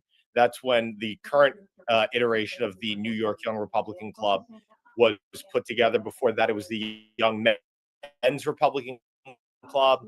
And before that, it was a name that is escaping me currently. But the New York Young Republican Club has been doing incredible things in New York. With the largest Republican club, young Republican club in the country, with almost 2,000 members. And we're not just doing social events. We're not just doing things in order to get young conservatives together to grab a drink. We're doing real serious campaign work. We sent over 100 people to Bucks County last cycle for President Trump to knock on doors. This cycle, we have been going out for our city council candidates to help get them elected in their districts. And we have truly propped ourselves up to be a parallel structure to the party here in New York. We have taken the energy from these young conservatives and harnessed it into very serious deployments. So, for example, last cycle, we went 4 for 4 in our primary elections. We went undefeated. And the point of this club is not to just endorse every candidate that comes our way. The point of this club is to seriously pick our spots, know where we could do the most damage, and go and knock on as many doors as humanly possible. Our campaigns chair deserves a very big shout out for that, Mario Nicoletto, who I think might be on the call today. If not, I'd love to get him on board and talk to you guys as well, because he has a lot of really great stuff. And from what we're looking at now, I think somebody might not be on mute. Yeah. Ned, I think you might be still speaking. Raj, you want to mute everybody and then unmute a couple of people? Sorry. Go ahead, Stefano. Ned is Go ahead, Stefano. Great. So, we, like I said, 4 for 4 in our primaries last cycle. And one of them is the most interesting that I'll talk to you guys about. We had endorsed a candidate who was running against the county chair in Brooklyn for city council. This was I don't want to call him a long shot candidate, but a candidate that we felt required a lot of work to get through. He ended up winning on election day. Our candidate ended up winning on election day by 30 votes. It was astounding. It was a great victory. And again, like I said, he was running up against the county chairman in Brooklyn. It goes to the Board of Elections. And before you know it, absentee ballots are coming in, ballots that they didn't count on election day is coming in. Then all of a sudden, he's up by 9 votes, not 30 votes, and he's in recount territory. It was a very strange series of events for us to get to that moment. So now I'm thinking, I've seen this story before. We've got to lawyer up, and that's exactly what we did. And we went to a recount. At the recount, our candidate is still up by the 9 votes. He looks like he's winning until at a certain point, we start hearing that there are 20 ballots nobody has ever heard of. nobody had ever seen before. They were never counted, tabulated, nothing. 20 ballots out of complete thin air. It wasn't long before the New York Post and, surprisingly, the New York Times reported on the ballot fraud in this case, in this Republican primary. I urge you all to look up this case and to look up the reporting, the New York Times and the New York Post. This is one of the few times that I'll ever direct anybody to the New York Times, but it is a very interesting story. And at the end of it, the Board of Elections came out and put out a press release and said that they have no idea where these 20 votes came from and they will not be counting those 20 votes. And our candidate ended up winning. And he is now officially the Republican nominee for city council in Southern Brooklyn. But it was very interesting to see these ballots. I was at the ballot counting process. There was a certain point where there were ballots on printer paper. And I look at one of the people who are counting the votes and I said, well, what happened to these? And they said, well, the machine, when the machine took it in, it ripped it up. So we got a picture of it, and that's what we're counting here. And I'm like, oh, okay, that sounds like you're doing the right thing. But it's an incredible journey that I've been on to become president of this organization. Our gala is coming up. President Trump spoke at our gala 2 years ago. So this is a storied and great institution. And I appreciate, Steve, you taking the time and allowing me to speak here today. So how do people reach out to the YRs if they want to belong, if they're listening in New York or if they're listening anywhere? Yes, so you could go on our website, www.nyyrc.com.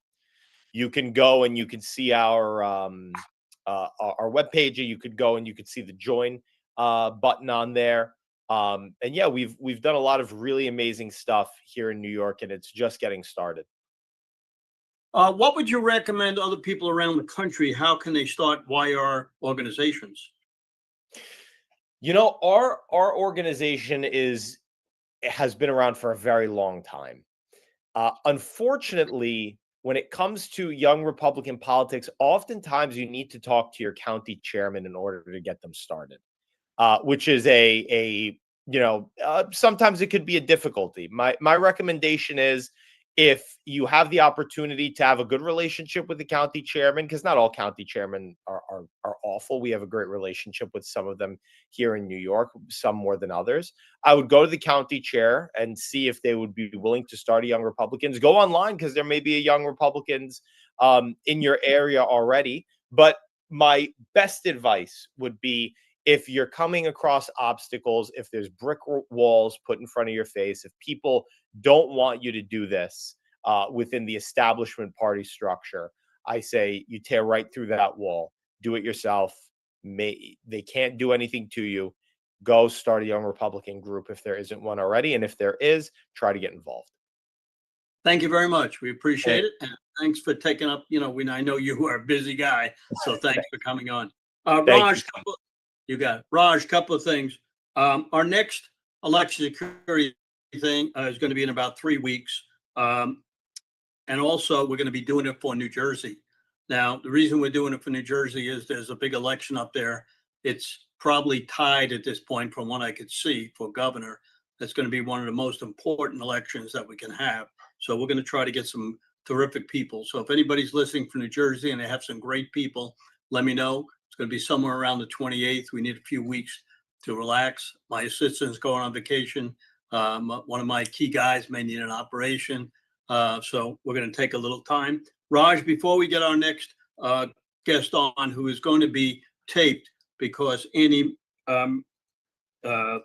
Mangione from AMAC had an emergency, and this morning he taped his segment. So Raj, you want to come on and say a few words? Raj is the co-host here. He's up in Rhode Island, working hard for one of the candidates up there. Go ahead, Raj. Yeah, awesome. Thank you, Steve. So a couple of things here, friends, before I make my comments. I just want to put this on the screen here. So hopefully, and I know connection might not be super great, so hopefully you can see on the screen. Yeah, we can see it well. We can see it well. Good. So guys, this is the info we just heard about a few minutes ago from Apollo regarding Tina Peters. So what I'm asking everyone is make the call to the governor. That's what Steve put up, and you'll put that number up in a minute. But also contact this guy. This is a young man you saw earlier. The reason I'm doing that is do everything you can to get Apollo on any of your podcasts that you're listening to. So whatever podcasts you're listening to in your local area, please get Apollo on those podcasts. We have to create a outcry of massive proportions in order to rectify this injustice. So that's Tina Peters. Here, take a picture of the screen. That's what I'm putting on the screen. Take a picture of the screen. Get your phone on. Here's his X handle.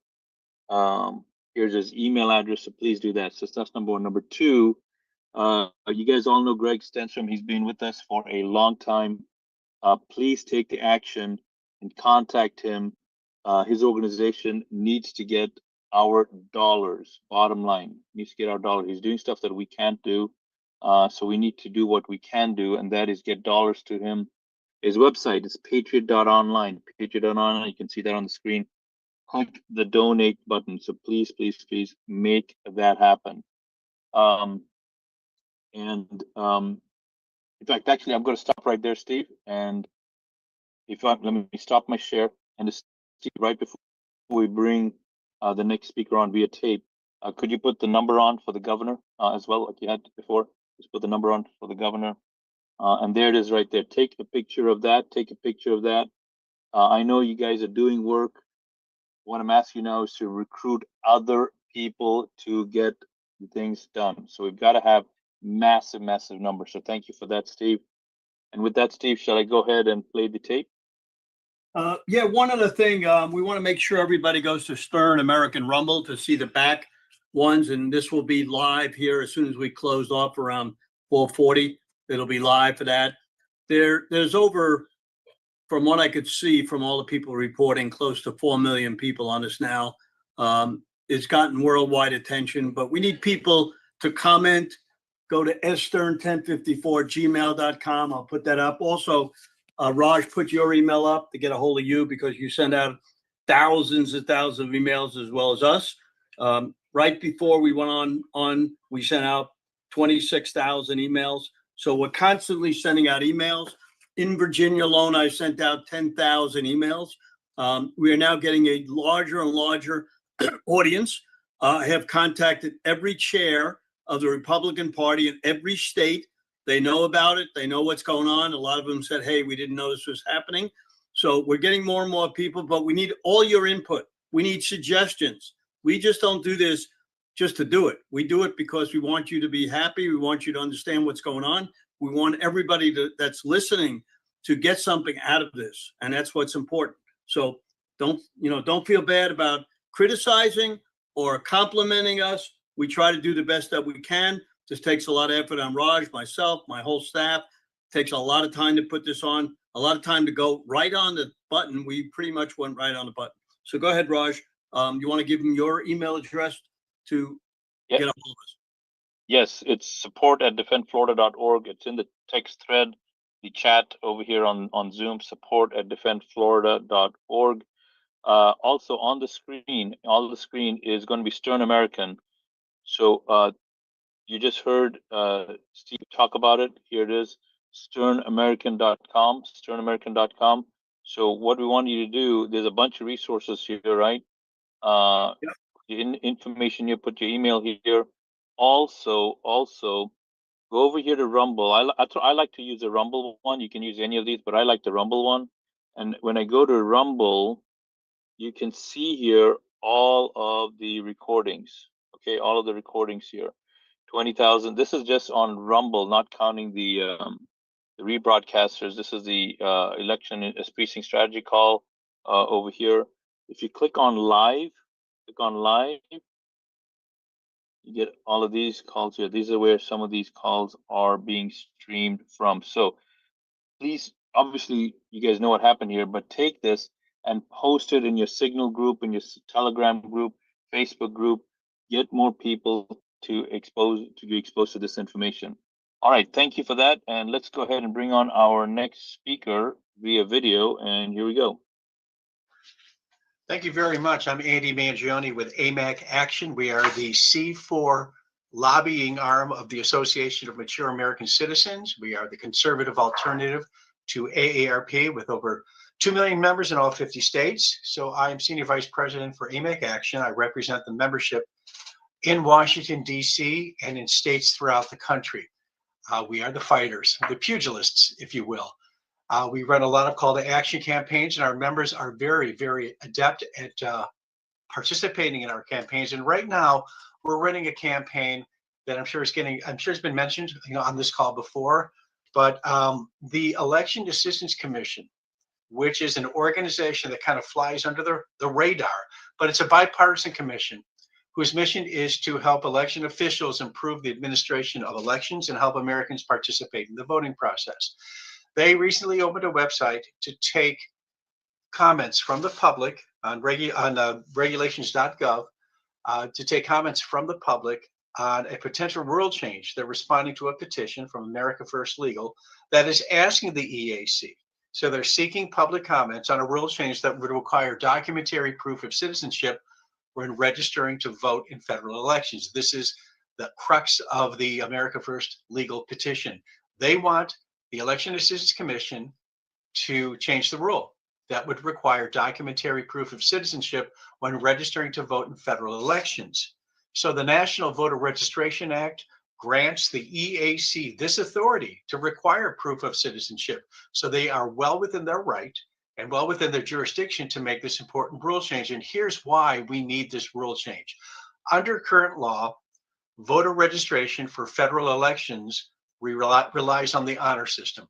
Applicants just check a box attesting that they are citizens, and this needs to change. And this rule change potentially would change all of that. So like any other federal entity, the EAC has opened up a website seeking comments. AMAC members have responded in great numbers to our campaign. I think we're right around 15,000 or so that have left. Now, our campaign has been shared throughout the Election Integrity Network, and I know some of the folks that are from the EIN are on this call. And we're grateful that's been spread and shared throughout the country.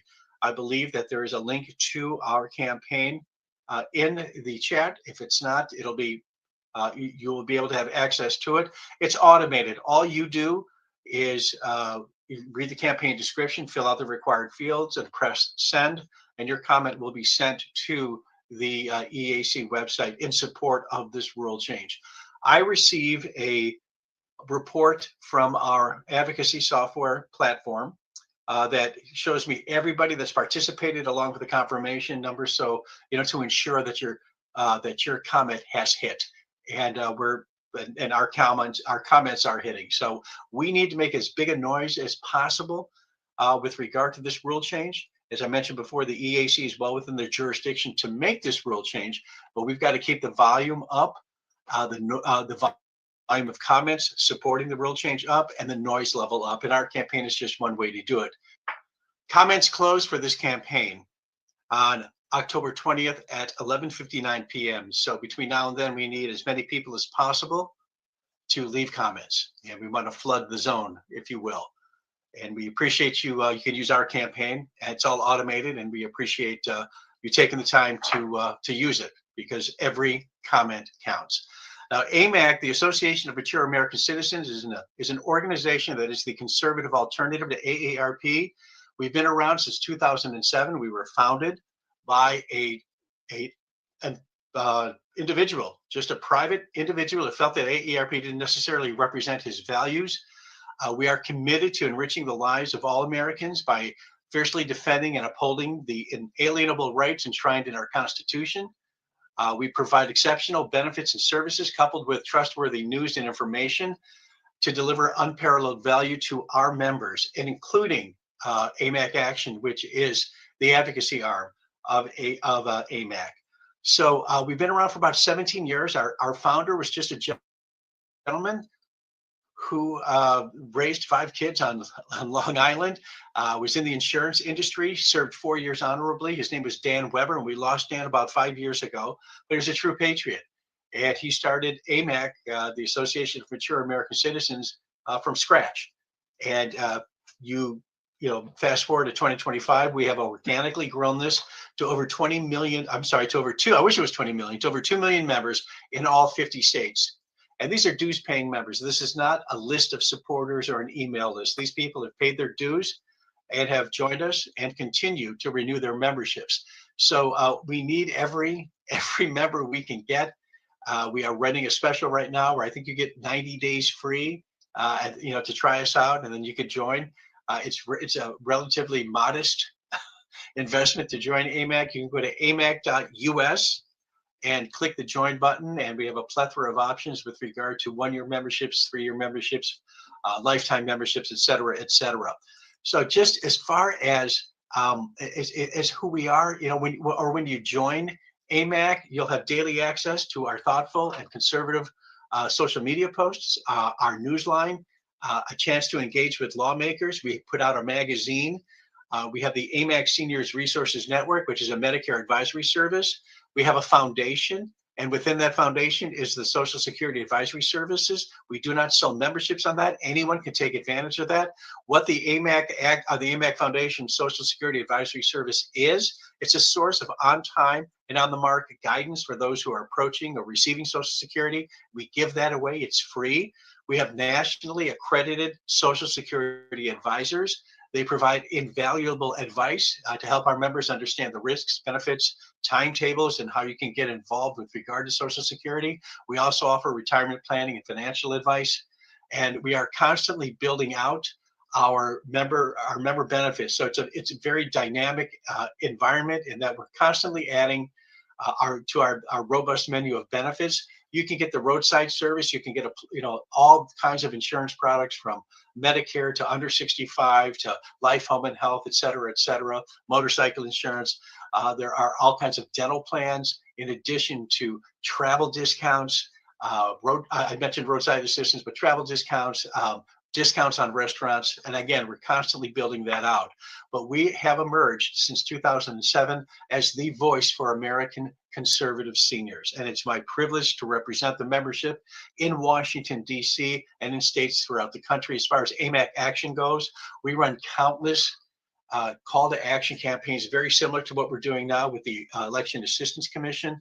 Our members sent 40,000 messages to their federal representatives to help get the One Big Beautiful Bill passed. And we were recognized by the White House for our contribution to that effort. We have a wonderful working relationship with the Trump White House, and which is wonderful. But when it comes to conservative seniors, the administration comes to us with regard to their perspective. So we would love to have anybody on this call. You don't have to be 50. We bill ourselves as a 50+ organization, but we're a large conservative group. We'd love to count you as our members. You can go to amac.us and click the join button, and we'd love to count you among the AMAC Army. So thank you very much for your time. Okay, guys, I'm shocked to hear what I just heard, and maybe there's people over here on the call that knew that. The EAC is taking comment on requiring proof of voter U.S. citizenship. So if he said that the link in the chat, so if there's anyone on this call from that organization that has a link to this campaign where we can put our public comment, please put that in the link. Hey, Raj, I put it in the chat for you. Thanks, Ned. Don't mind, Ned, put it back again. Thank you, Ned. Put it back. Now, you want to let everybody know what it is? Hang on. Ned, can you tell everybody what it is so the people that don't get to the chat can, we have people in the chat, but we have millions all over that don't get to the chat. Yeah, you can find it. You go to regulation.gov and you search for EAC/AFL petition, and the comment page will come up. It's very simple, like Andy said, and like I said, you just make a very simple comment that you are in favor of the rule change to require proof of citizenship. What do you search for, Ned? What do you search for? You're in favor of the No, no, rule what change. you said search for something. Oh, you search for EAC/AFL petition. And that's on regulation.gov. And I'll put it in the chat again. But like I said earlier, there's 243,000 comments now. And we really have to get as many people as possible involved. Okay, so I'm on regulations.gov. Yep. I typed in EAC/AFL petition. Yeah. And it should come up. This is what I got. You can see my screen. We got to make this so simple, guys. This is I could not believe what I just heard. If we get this done, by we I mean you and us, if we get this done, this pumps the brakes on all the nonsense that we heard earlier from people allowing folks to vote with their utility bill. This utter nonsense. This pumps the brakes on all of that, but they've got to hear from us. So what I'm requesting is this link, please, your signal groups, your text groups, your Telegram groups, guys, they have got to hear from us. This is so easy to do. If federal elections require proof of citizenship, and that's instituted by the EAC, every state in this union is going to have a very, very hard time. Their compliance with EAC is not optional. This is a massive, massive endeavor. So Ed, let's take another 30 seconds. I'm on regulations.gov. Let me just do it again, because I really need the folks on this call, as well as the people that are watching the recording. I'm on regulations.gov. And tell me what to search for again. Search for male voter, MAIL space VOTER. Copy that. Stand by. Okay, this is what I'm seeing. That's the third one down. There it Third is. one down. 1, 2, 3. It says close for comments. The one that he mentioned was open until late October. All right. Well, just to keep this going, we'll try to get this figured out, friends. And we'll go on to the next speaker here. All right. So our next speaker, but before we do that, Yeah. See Dr. Corsi on? I'll stand by. Looking forward. Let me stop sharing. So we're going to have Dr. Jerome Corsi, if we can find him, co-founder and CEO of Gods5Stones.com. Awesome. Hey, Dr. Raj, Corsi. I Yes, think sir? I think I was able to share the screen with the sign. This is the page. Okay, so please, Ed, thank you, Ned. Perfect. Copy that link that you see above in the URL bar. Copy that up further in the URL bar. Copy that and paste that in the chat, please. Yeah, I did. It's in the chat again. I just did it. Awesome. You're the man. Thank you. Dr. Corsi, sorry for that. I just couldn't help myself. This is like, wow. This is super huge. So Dr. Corsi, back to you. Come on down. Well, that's actually a very good segue into what I want to talk about. Go ahead, Dr. Corsi. Can you hear me? I'm there. Yeah, we can hear you. I can hear him, Okay. Raj. And you should be able to see me. I've got my. We can see you. We can hear you. Great. Okay, it's good segue because what I want to talk about is the same thing. It's last Friday, October 3rd, a Wisconsin judge, Judge Michael Maxwell, issued an order demanding that Wisconsin elections have proof of citizenship. Okay, this is all part of a campaign. So specifically, the judge ordered that the Wisconsin Election Commission and the Wisconsin Department of Transportation had to stop registering illegal aliens to vote. Okay, so this is a direct hit on the motor voter, because what the Wisconsin was doing was letting people come in for getting a driver's license, and you can get a driver's license maybe with a green card, and they automatically register them to vote. Now, the green card does not mean you're a citizen. You can get a driver's license, but that's not citizenship. And so the Wisconsin Election Commission was using the Department of Transportation as the backdoor to get illegal immigrants the right to vote in Wisconsin, and the judge put an end to it. Now, it was a very strong decision because it said that the Election Commission in Wisconsin has a plain and positive duty to verify the citizenship of every person seeking to register to vote in Wisconsin, which means whether you're registering electronically or through a paper process, you've got to have proof that you're a citizen, not just a utility bill or a driver's license. They won't do anymore. Okay, so the nature of this decision, and in fact, I interviewed several of the people who were involved in it. Kevin Scott, who was the attorney for the plaintiffs, he said, they expect that the Wisconsin Election Commission and the Wisconsin Department of Transportation will try to appeal the decision. They are trying to do that. And it says Kevin Scott said it took courage for Judge Maxwell to rule the way he did. The overwhelming tide of judicial decisions on election integrity in Wisconsin has been for judges to decide the laws, whatever the Wisconsin Election Commission says the law is, with little or no regard to the plain language of the statutes.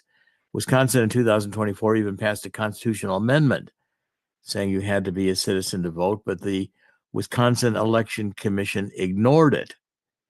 So between 2019 and 2023, the Wisconsin Election Commission admitted to issuing 41,000 ID cards to non-citizens and almost 260,000 driver's licenses. And it's assumed that all of those people got the voter registration as well. Now, why this is important is because I want to make sure everybody knows that the White House is working on a second executive order. President Trump issued in March, if you recall, 2025, the executive commissions, in which he mandated this election group, the governmental group, to do what they're doing right now, which is passing a regulation mandating proof of citizenship. And what's happening in the White House is an executive order is being drafted for release, hopefully this month or next month, which will require voter ID and proof of citizenship. It will to vote. It will demand that the states implement these regulations under criminal penalties. It will demand that we stop using the existing voter rolls, which are filled with algorithms that we've proven on God's Five Stones. If you go to our website, which is GODS_FIVE, you spell out the word five, and STONES stones, gods5stones.com.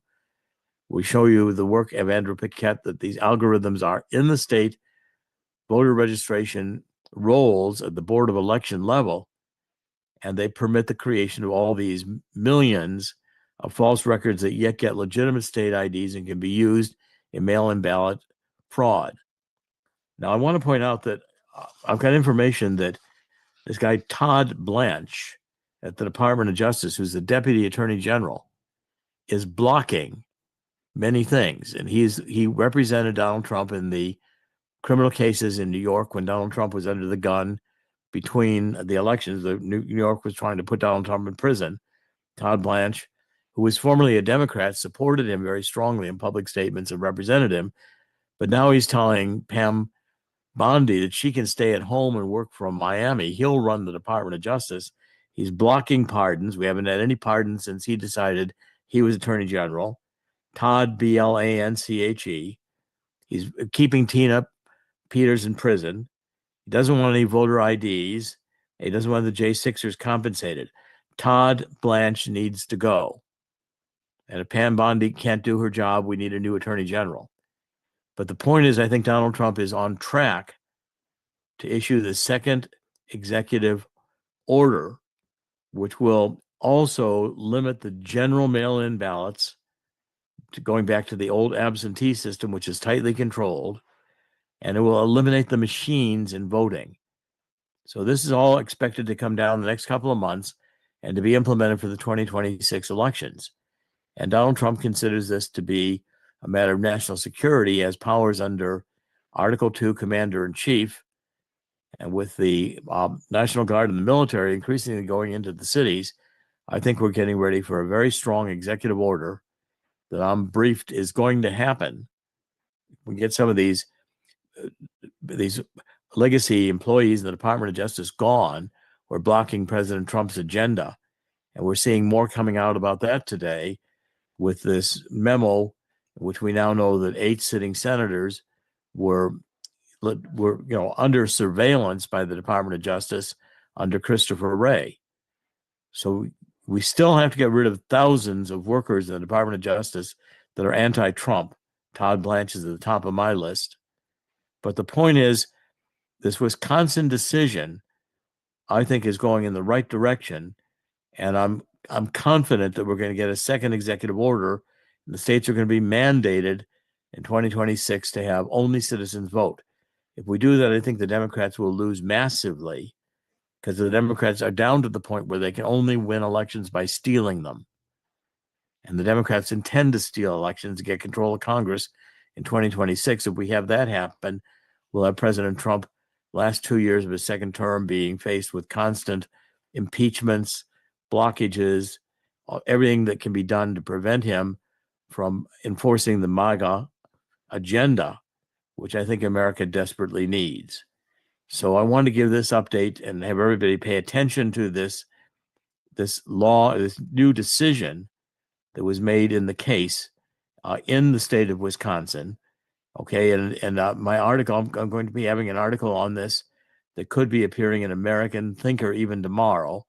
Certainly this week, the article is being reviewed today, and it'll be a comprehensive statement of what's going on in Wisconsin. By the way, the voter integrity groups in Wisconsin are working directly with the White House on this. So when you read this decision in Wisconsin, you can know that Department of Justice internally, Department of Homeland Security, and the White House election integrity groups are all working in this direction. And I think you're going to see a campaign starting in the next few months where more and more truth is going to be coming out about how the Department of Justice was weaponized under Obama and Biden. The elections were intentionally defrauded by the Democrats, and how crimes were committed that are massive. I think these only citizen voting is going to be the theme approaching 2026 midterm elections. And so I encourage everybody to get behind this. I really support the previous discussion about government, going to government regulation, and supporting this new order that is coming down. If you go to CorseyNation.com and God's Five Stones, there's a lot of information on God's Five Stones on election integrity. And we're raising additional funds to be able to carry this all the way through to completion. But I think this EAC action is a direct result of Donald Trump's first steps, evident in court cases now in Wisconsin, to press the agenda. And judges are beginning to go along with Donald Trump on the issue. But as under the powers of commander in chief, I think we'd have a national security emergency, and Donald Trump could make sure that these provisions for getting rid of the machines, getting rid of the general mail-in balloting, demanding voter ID and proof of citizenship, I think Donald Trump's headed in the direction to making sure this happens.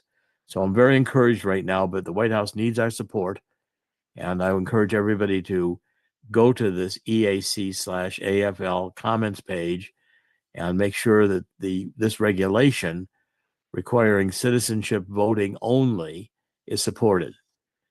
So that's my report today, and I appreciate the time, and thank you very much. God bless. Thank you very much. I would like to say something that yesterday I got a call from the chief of staff from Senator Scott's office, and our discussion was after I texted Senator Scott over the weekend to get more senators involved with this group here so we can get some of the senators on to say what's happening in the Senate, because the House seems to be great on election security. But when you bring it over to the Senate, where we control, we got some rhinos in there that are just not putting it through. So I will keep you guys updated on that. Dr. Corsi will keep us updated when that EO or when we think it's going on. We also want to thank John Goodman for helping you. I know he went and spent 9 hours. John Goodman's been a great help, and I appreciate his emails. And Peter Tickton and General Flynn and whoever else has helped you. We're glad to help you. Also, we want to thank One of my good friends, Tina Celine from California, brings all the California people on. Stephen Rosenbaum, one of my good friends, brings a lot of people on from where he is. Dr.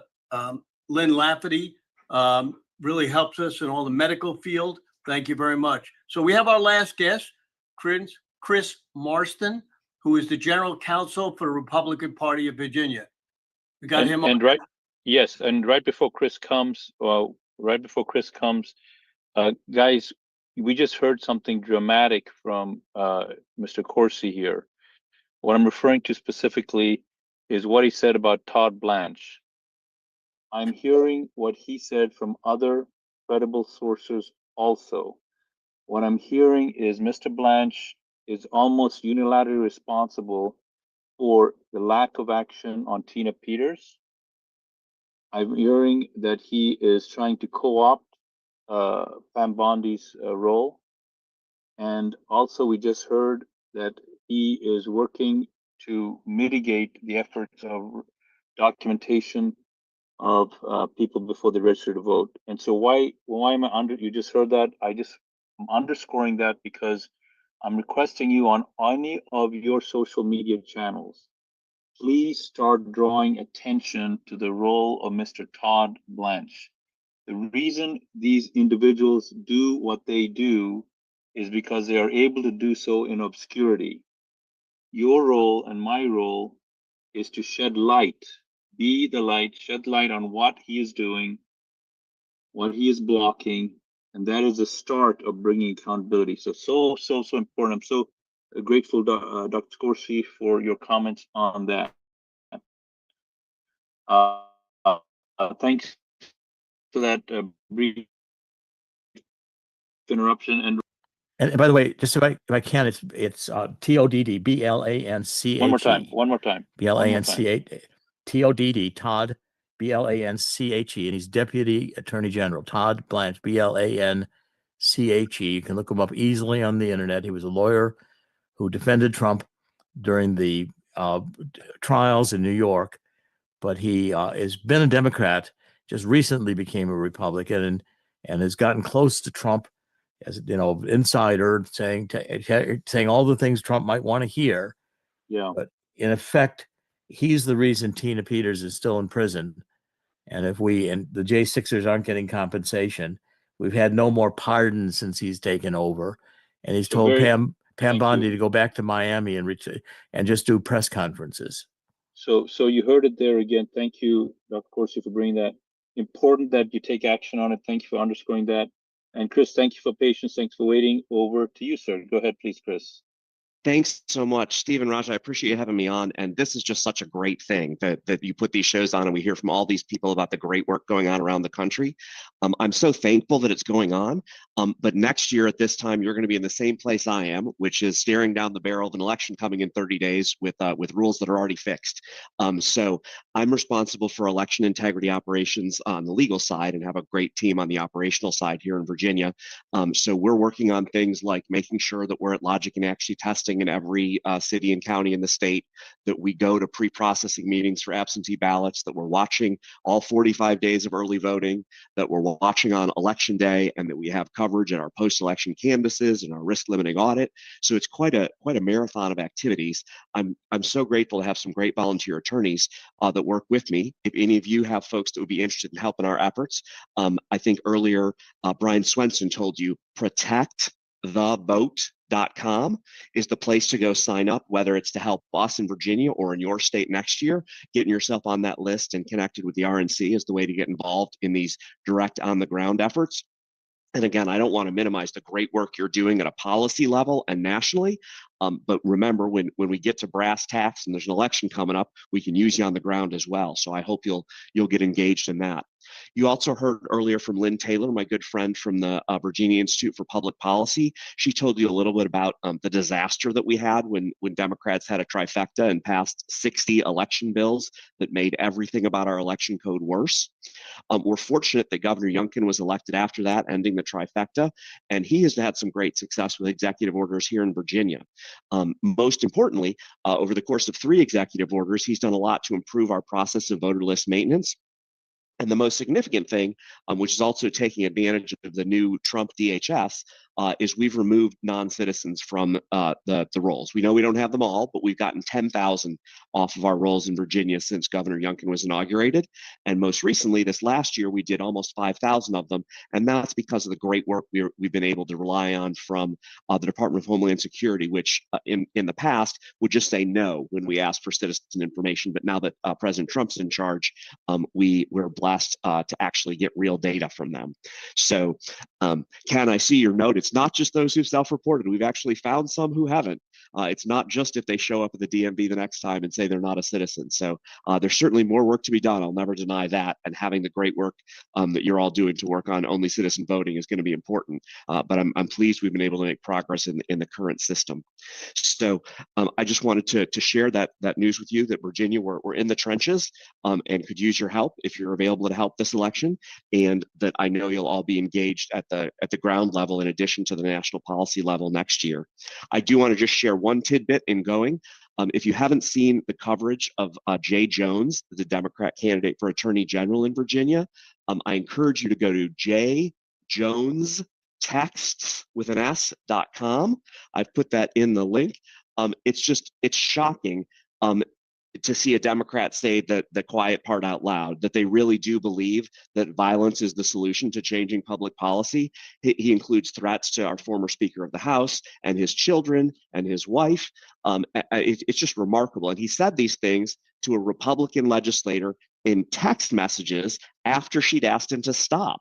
The incredible lack of judgment is almost as shocking as the belief that that violence is a way to change public policy. So if you need a good read, check out jjonestexts.com or any of the coverage on that scandal. Steve, Raj, thank you so much for having me. I really appreciate it. And I'm so grateful for all of your many followers and the great work you're doing. Thanks for coming on. We really appreciate it. I want to thank also Robin Sachs up in Maryland, who puts this on X, and many, many people. We're just looking where we're seeing people. SG Annan gets about 12, 13,000. We have 13,000 on Stern American, and it's popping up. We will rebroadcast this thing continuously. Want to thank everybody for coming on. Raj, you have some last words. We'll have New Jersey in a couple of weeks. We want to thank yournews.com, who has, they don't have an idea how many people that come on, along with totalnews.com, but they get thousands of people on this thing, but they have no way of clocking it. We have a lot of people that don't have a way to clock it, so we don't really bring it on. We want to thank Joe DeBox. First time he's broadcasting today. We'll have to ask him how many people came on. Again, thanks everybody. This takes a tremendous amount of effort from my assistants. I want to thank, but we really want your input. So stern1054@gmail.com. Please send emails. We really want criticism. We want to hear from everybody. We want to know who they'd like to hear on. We try to bring as many people on. We haven't turned anybody down. So we're happy to have everybody on. Raj, you want to get a couple last words? Thank you. Yeah, a fantastic call today. Thank you for the speakers that were here. As a reminder, and especially for those that are watching this on the replay, watching this through our podcasters, take a picture of this page here. What is this? This is how you can send this to people in your Facebook, Telegram, Signal, text messages.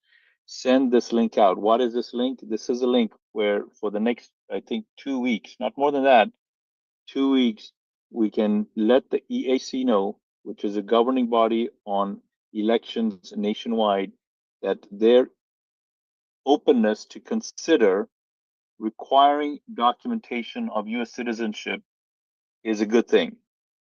Very, very important. Share that out. Next one. Take a picture of this. Tina Peters.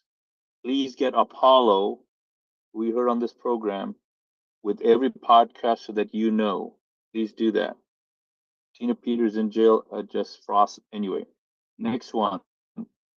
Gregory Sandstrom. Please get information out to him. Here's his contact information. He's doing important work that we cannot do. Please support him financially. And lastly, big revelation on this call here. You just heard it. This is a gentleman here that we are hearing from multiple people, not just Dr. Corsi, that this gentleman here is blocking efforts to release Tina Peters. Who is he? He is the Deputy United States Attorney General. There you go, United States Deputy General. What? Please shed light on what he is doing using his social media. People get away with this stuff because they're obscure. They're doing it in the shadows. But when you shed light, that's why Jesus said, "Be the light." When you shed light, that is the countermeasure. So please do that. You'll be getting information from us about the next call. Coming soon, as Steve said. Thank you for being here. Thanks for sharing the information about you heard online today. And again, how to get the how to get the replay of this show. Just go to sternamerican.com, click the Rumble link. Go to sternamerican.com, click the Rumble link. All right, my friends, thank you. Thanks, Steve. Thanks for everyone being here. Have a good night. We'll see you next time. Bye-bye.